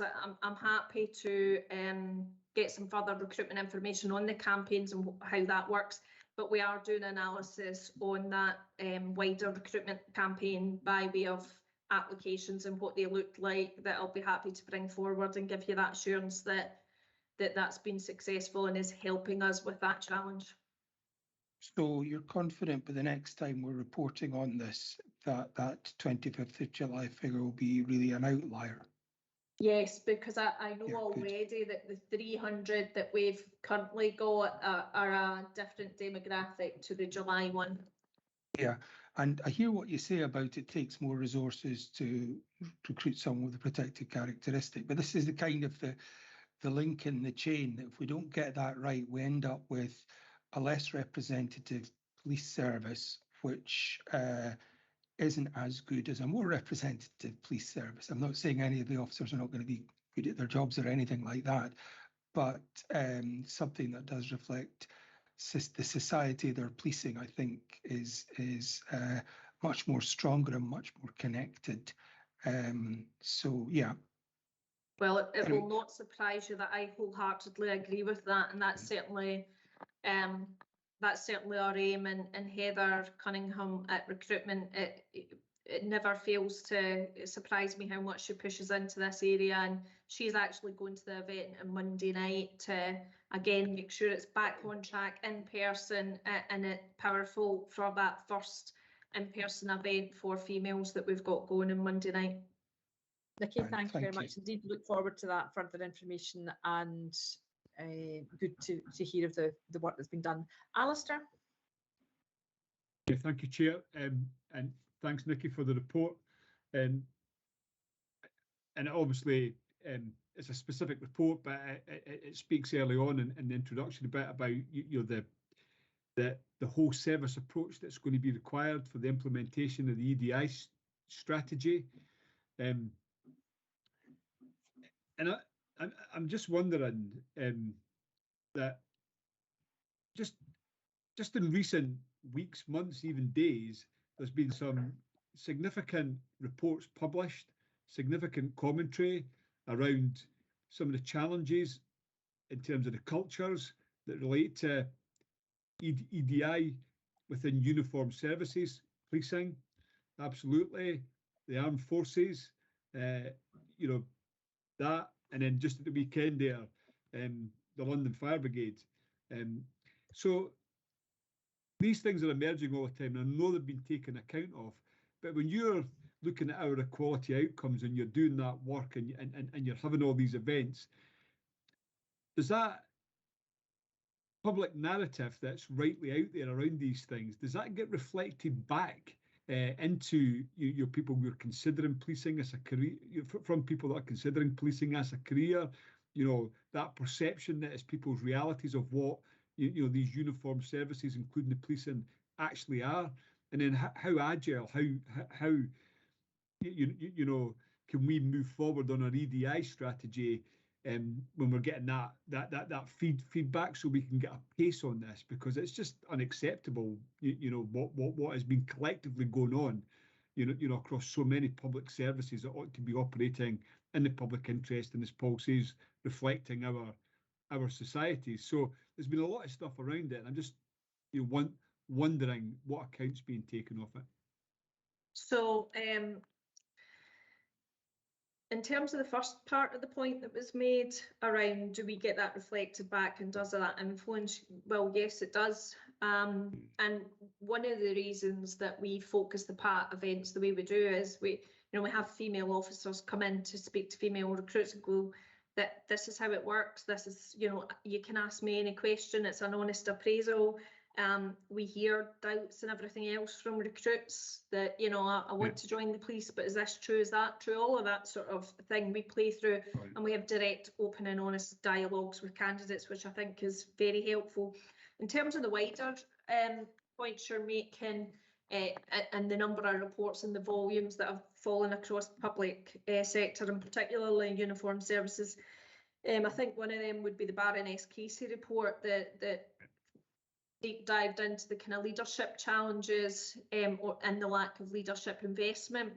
Now, your Leadership Matters, the Scottish Government has obviously signed off money for that. And one of our big drives is with leadership and to set that agenda and to make sure that they have the skills to deal with inappropriate cultural behaviours, and really nip them in the bud and make sure that they are setting the culture and more importantly, that they understand how important they are as leaders in making sure that policing is inclusive. And that's going to be a big drive in terms of the Your Leadership Matters programme. That will be a big drive for us to push into that space and make sure that we really mainstream our equality ambition through making sure that our leaders are setting the bar from the very start of service. So that's going to be really significant for us, and that the contract letters went out and that we've got a meeting with the supplier early next week. So that is going to be a massive junction for us to use that as a tool to address some of the issues that you're talking about. Yeah, no, that's really helpful, and I really appreciate you highlighting the connections there, the actions that are being taken, and that focus on leadership. Really helpful. Thank you, Nikki. Thanks, Alistair. Thanks, Nikki. David? Thanks, Chair. I just wanted to briefly say, I don't, SPF does not recognise Police Scotland as being racist, sexist, misogynistic, or anything like that. Do we have some officers who may have racist views? Of course we will, because we are a representative society. Do we have some people who may be sexist? Yes, of course we will. The most important thing is how we deal with that within our organisation. And I think we do deal with people robustly. There are sometimes things where things go wrong, but we need to improve on that side of things. The big challenge that we find is the external narrative that comes from this, and it's people with that misinformed perspective of policing, and it's almost lazy policing. So when it's staggering the number of people who are influenced by things like programs like The Line of Duty. It genuinely staggers me as to what people's perception of policing is, as opposed to what it is. And I think that's one of the things that we struggle with against in our terms of our recruitment. One of our office bearers, her daughter, has been getting educational material at our secondary school that talks about how the police officers had murdered a man in Kirkcaldy, a black man in Kirkcaldy, had killed him in Kirkcaldy, and then talked about put pictures up of the Stephen Lawrence case. And that narrative that is being taught in secondary schools has a very, very destructive view on what the image of policing is within society. So there's a lot of work for us to do, not just in terms of the recruitment side of things, which a lot of good work is getting done there, but it's a cultural thing that we need to tackle as well here, and that's a lot of that is about the image of policing. And so we can tie ourselves up in knots with a lot of our work with this, and criticising ourselves, but there's some big perceptional barriers we need to overcome in policing in general, and I think that will start flowing through once we do that into seeing better outcomes in terms of the recruitment piece.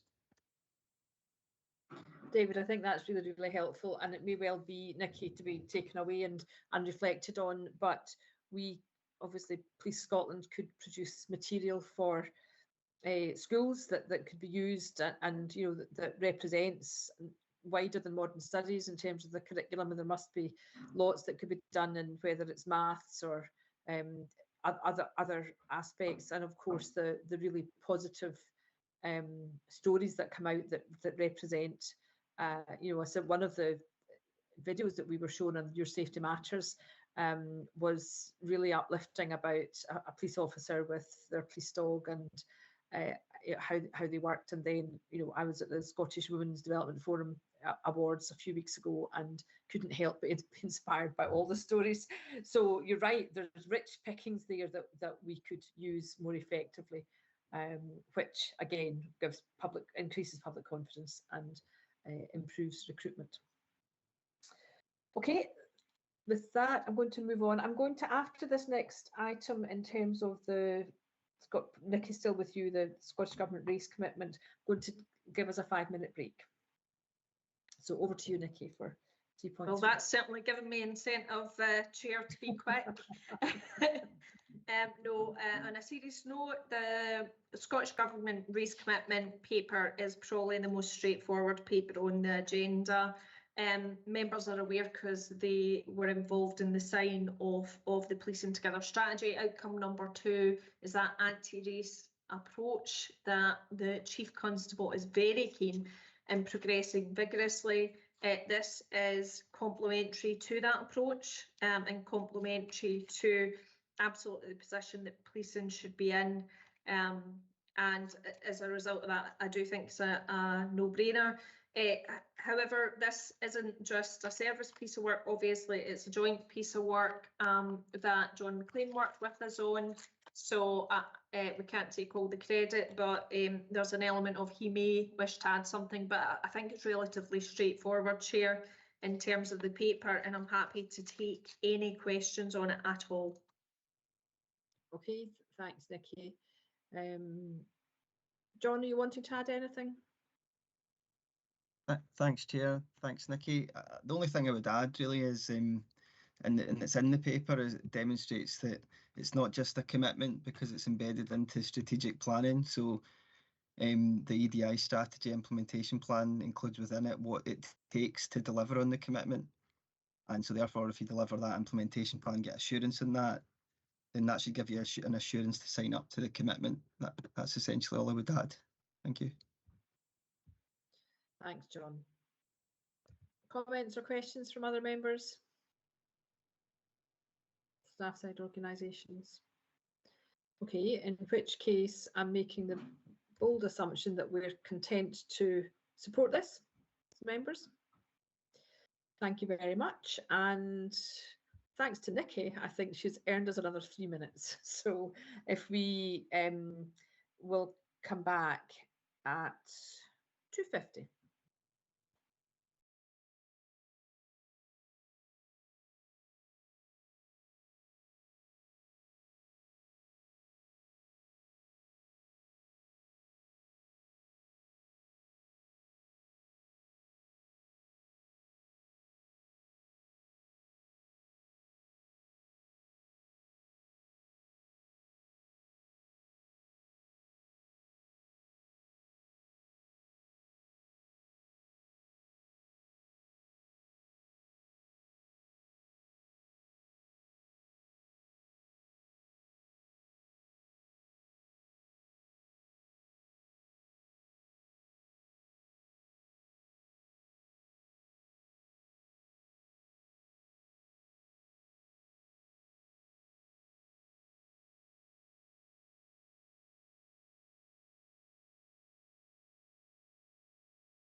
Are we, most of us back?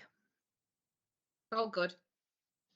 All good, in which case Nikki will stay with you. You'll need a wee voice rest at the end of the afternoon. I think we're with you in terms of the biannual update of Your Voice Matters.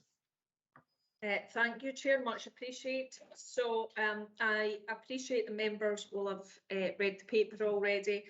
There's obviously 5 key themes to Your Leadership Matters.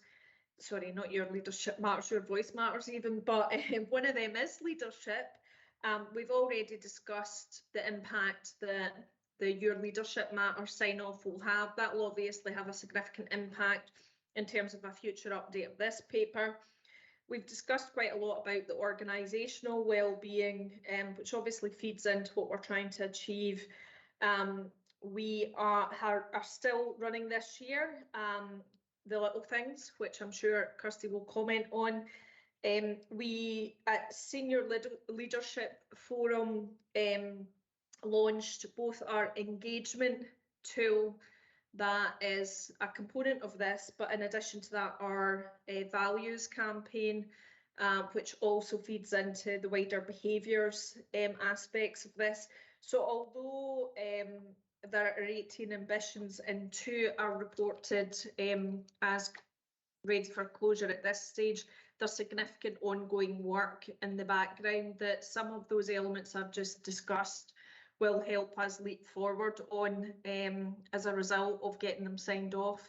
So I will not say anything more because I'm conscious that people will read the report. Kirsty is here, who is doing the lion's share of the lifting on this one, so she will be able to help answer any questions members may have, but I'm happy to stop there, Chair, and take any questions. Nikki, thanks very much indeed. Comments or questions from the members?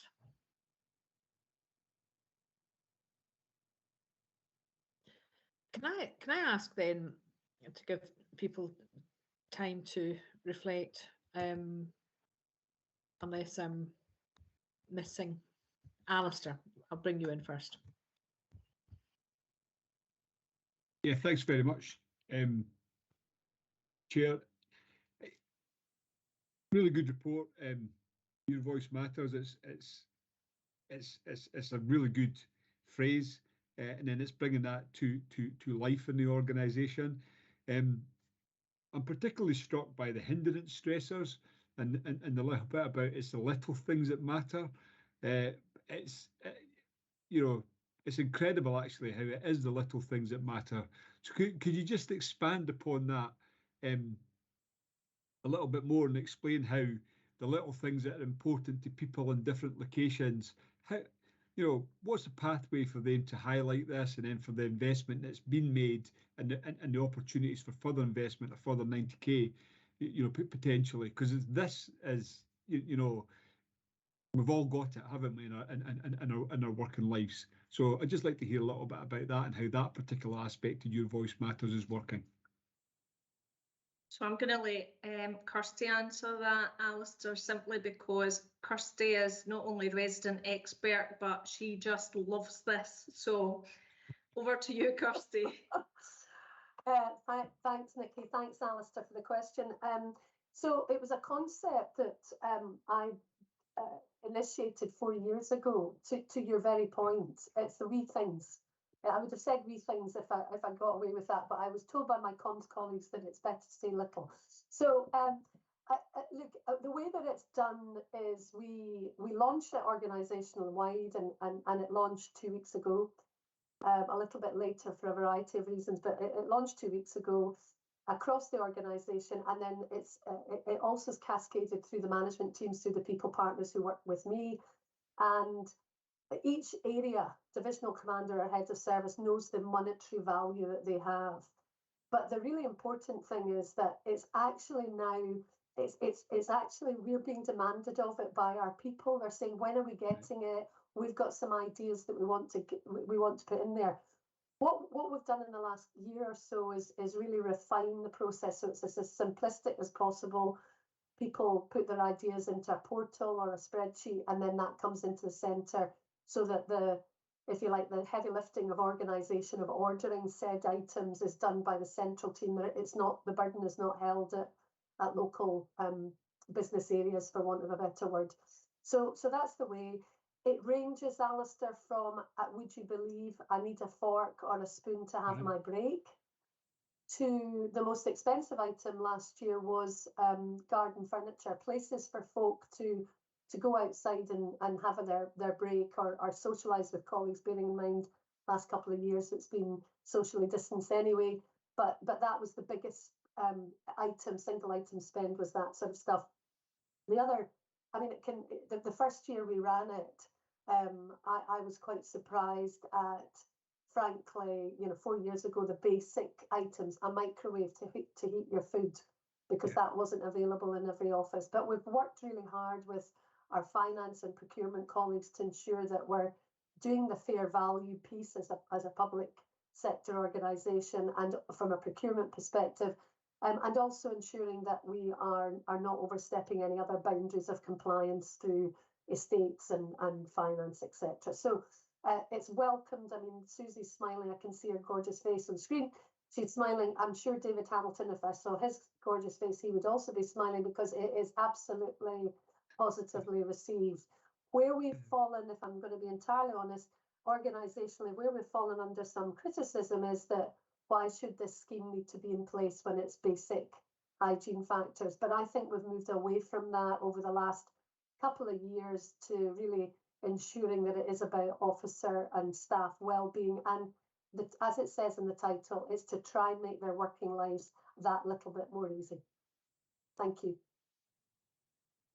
No, and thanks very much for that explanation there, Kirsty. It's a really good concept, and it could easily be lost in the bureaucracy and complexity of large organisations.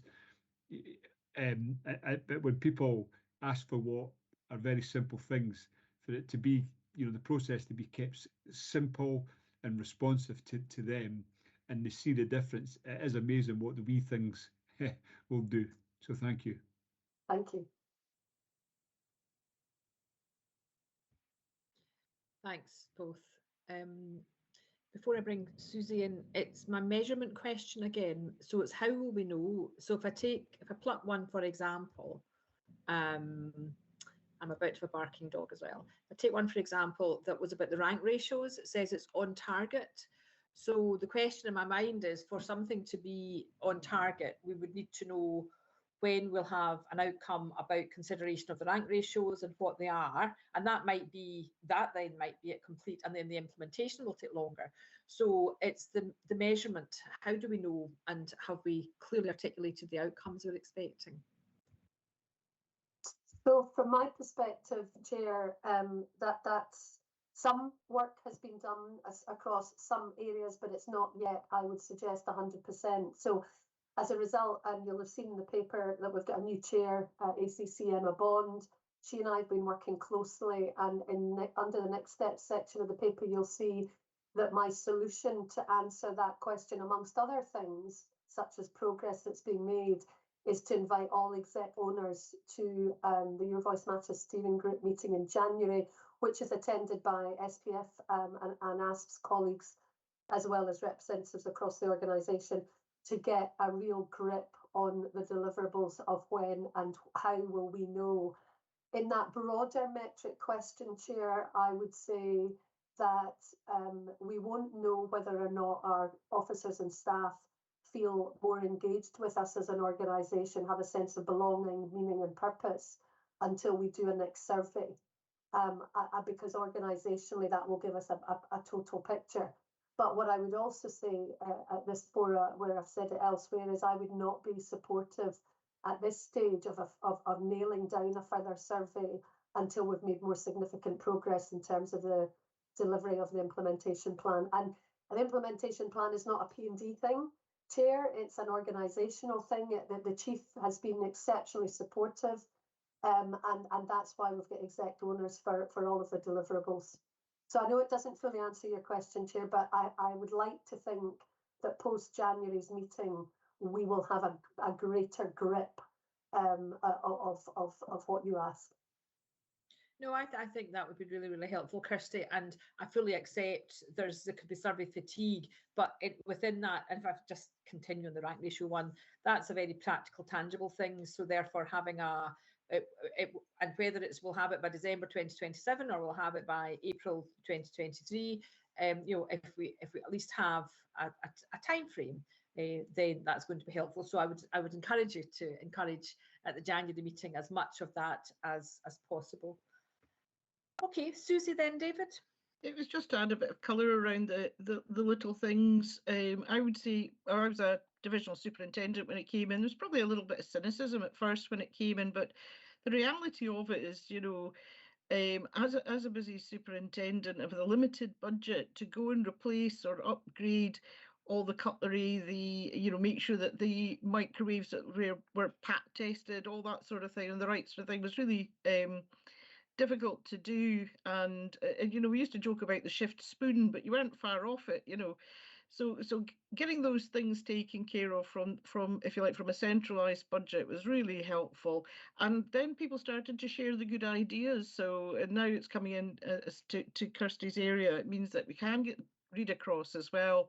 And they're getting the economies of scale, and it gets round that people bringing in their own toaster and potentially a fire hazard into the buildings, which I think also used to happen. So I see James nodding. It probably was a nightmare for him. So just to say, a really good scheme. Typical cynicism when it started, but now very much appreciated, certainly at the divisional level. Thanks.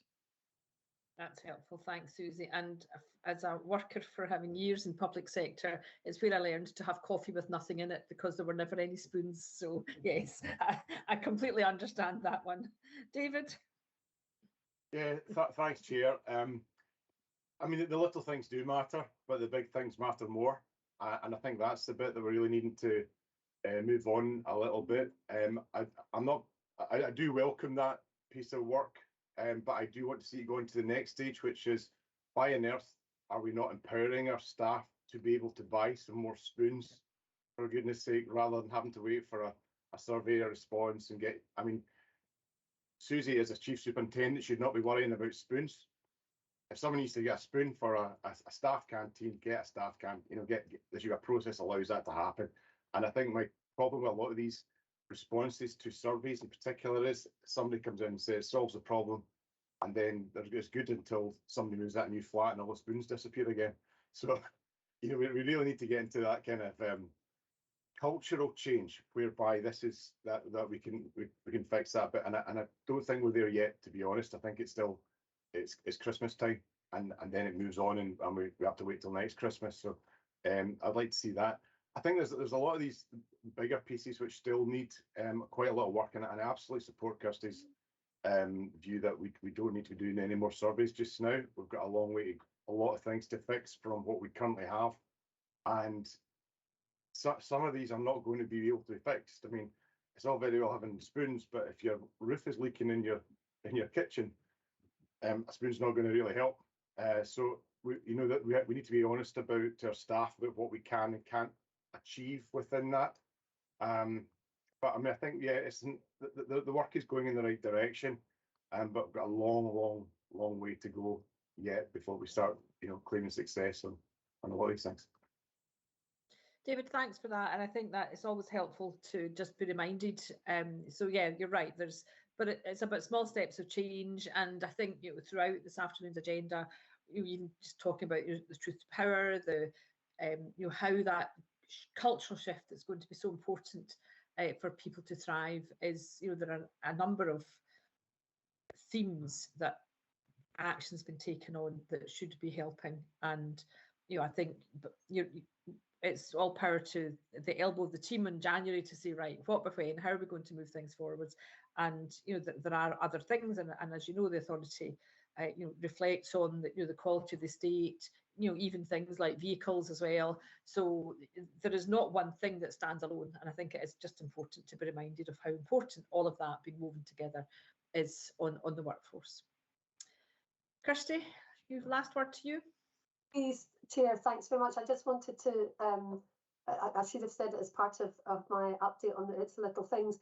in response to a little bit like David's comment, and then I'll move off that to the bigger piece, David, I promise, it is that this is a transition year for Let's Do Little Things, because one of the things that the pieces of feedback we got was exactly what David's talking about is, yeah, well, what do we do between, you know, March or April and September when we spent all the money? So we're devolving the budgets from April the 1st, and it will be a money available throughout the year, so that as and when a divisional commander or a support super wants to spend money, it is in their gift to do so. There will be a pot of money. So I should have said that, so forgive me, Chair.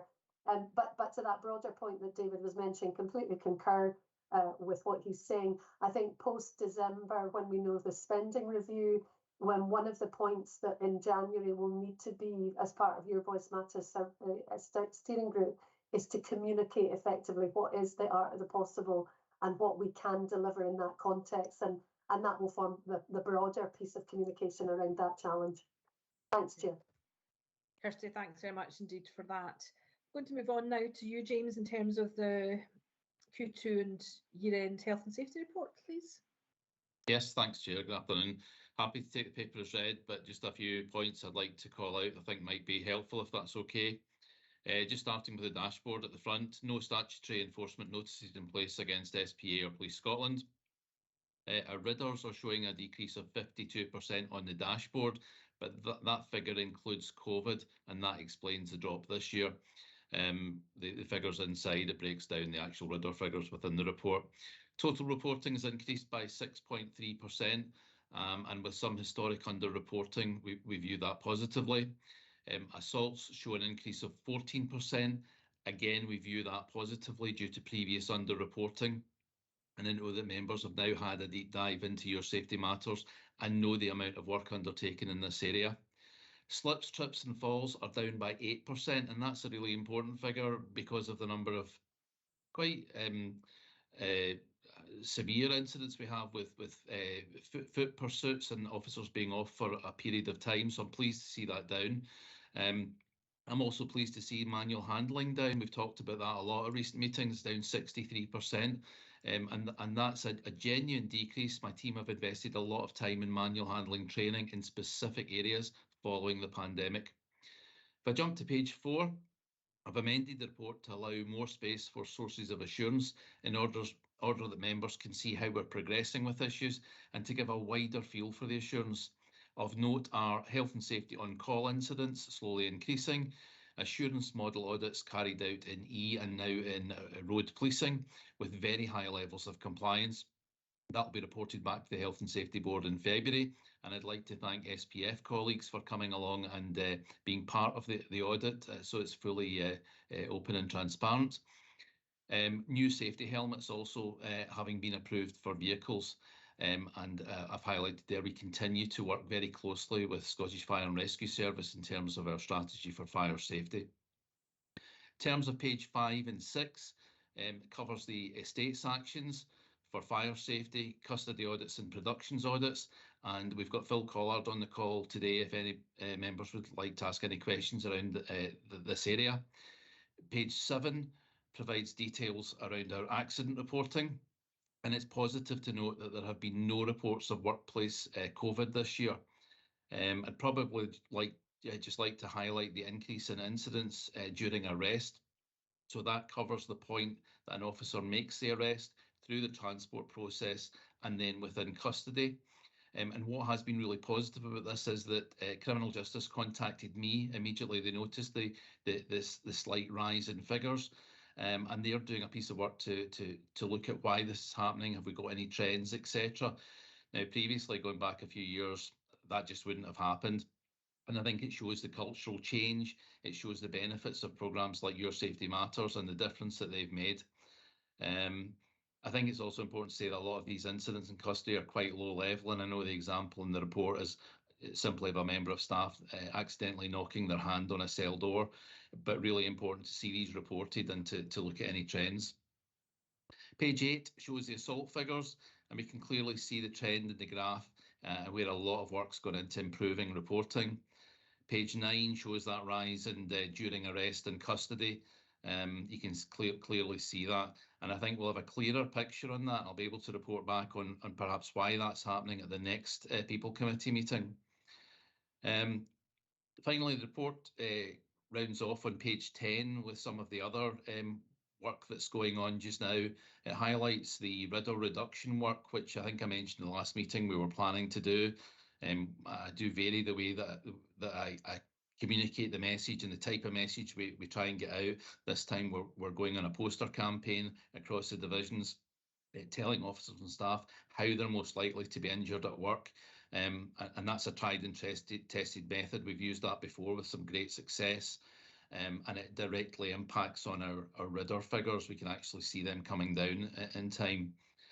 I've also highlighted some of the on-call incidents that my team are dealing with outside normal working hours. I know that members had asked for that at a recent board meeting, so I'll give you a bit of a feel for that. And you'll see the information about metanitazine, the safety alert. So metanitazine is a drug that's being found within some street level drugs. It's 100% stronger than morphine, and it's an inhalational risk. So I know that some forces in other parts of the UK are not doing presumptive drug testing at the moment because of the risk to our officers. This is a real positive here because following the work we did on COVID, our officers are face fitted for FFP3 masks, so they can quite safely follow the advice on the safety alert and continue working in the way that they have around this. And just lastly, one thing that's not in the report simply due to timing, and that's a quick update on hearing protection. We've talked about that before for officers and staff and the link to airwave, etc. Our hearing protection, the new earpieces, are actually now out on procurement, and we should have the first ones back in about 90 days' time, in fact less than that. And we'll, as far as I know, be the first force in the UK to provide hearing protection to our officers and staff out in the front line. Not only does it help with their health issues and their hearing issues, but it also allows officers to hear commands better. It's a real issue if you're using an airwave terminal at a football match or a protest or something which is really, really noisy. You can struggle to hear the commands coming through. So it's a real double-edged sword. So that's a real positive, and I'm very pleased to see that coming through. And we'll keep you up to date on that. That's it from me, Chair. I'm happy to take any questions members might have. James, that's very, very helpful. Thanks for that. And thanks to the team for the Your Safety Matters. I think the use of improvement methodology, the statistical process charts was very, very powerful and great to see that being applied. And I'm assuming that kind of thinking is what's being applied elsewhere. So it's good to see the data, it's good to see the improvements, good to see the analysis of that. Board members, comments or questions? Alistair? Thank you, Chair.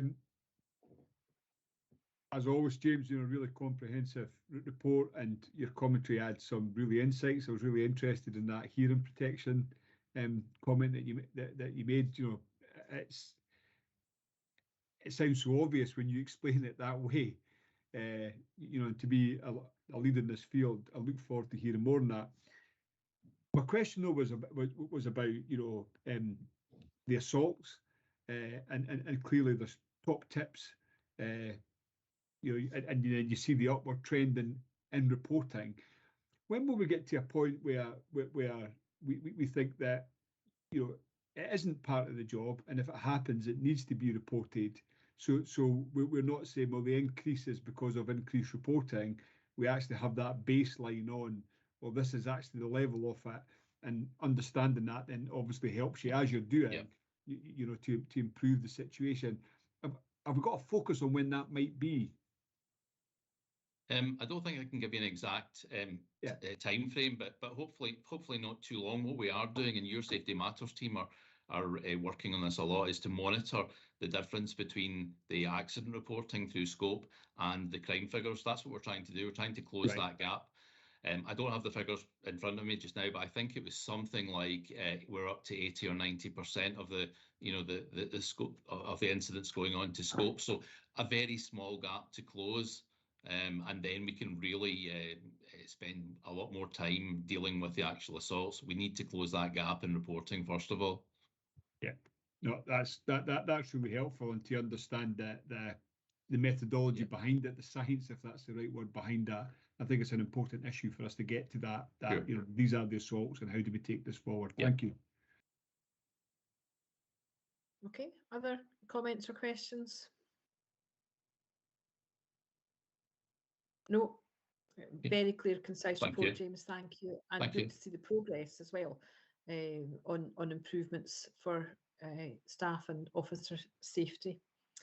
So that, I think, takes us to the end of our public meeting. But before we close, I just want to go back and check that we are content to close. Clearly the minutes being changed, the workforce in terms of the typical journey being considered, because as a matter of fact it happened, the Your Safety Matters happened, so we close them but continue with the others. People content with that? Yep. Okay, in which case that is the end of the public meeting. Thank you for anyone who's joined us on live stream, and we'll pause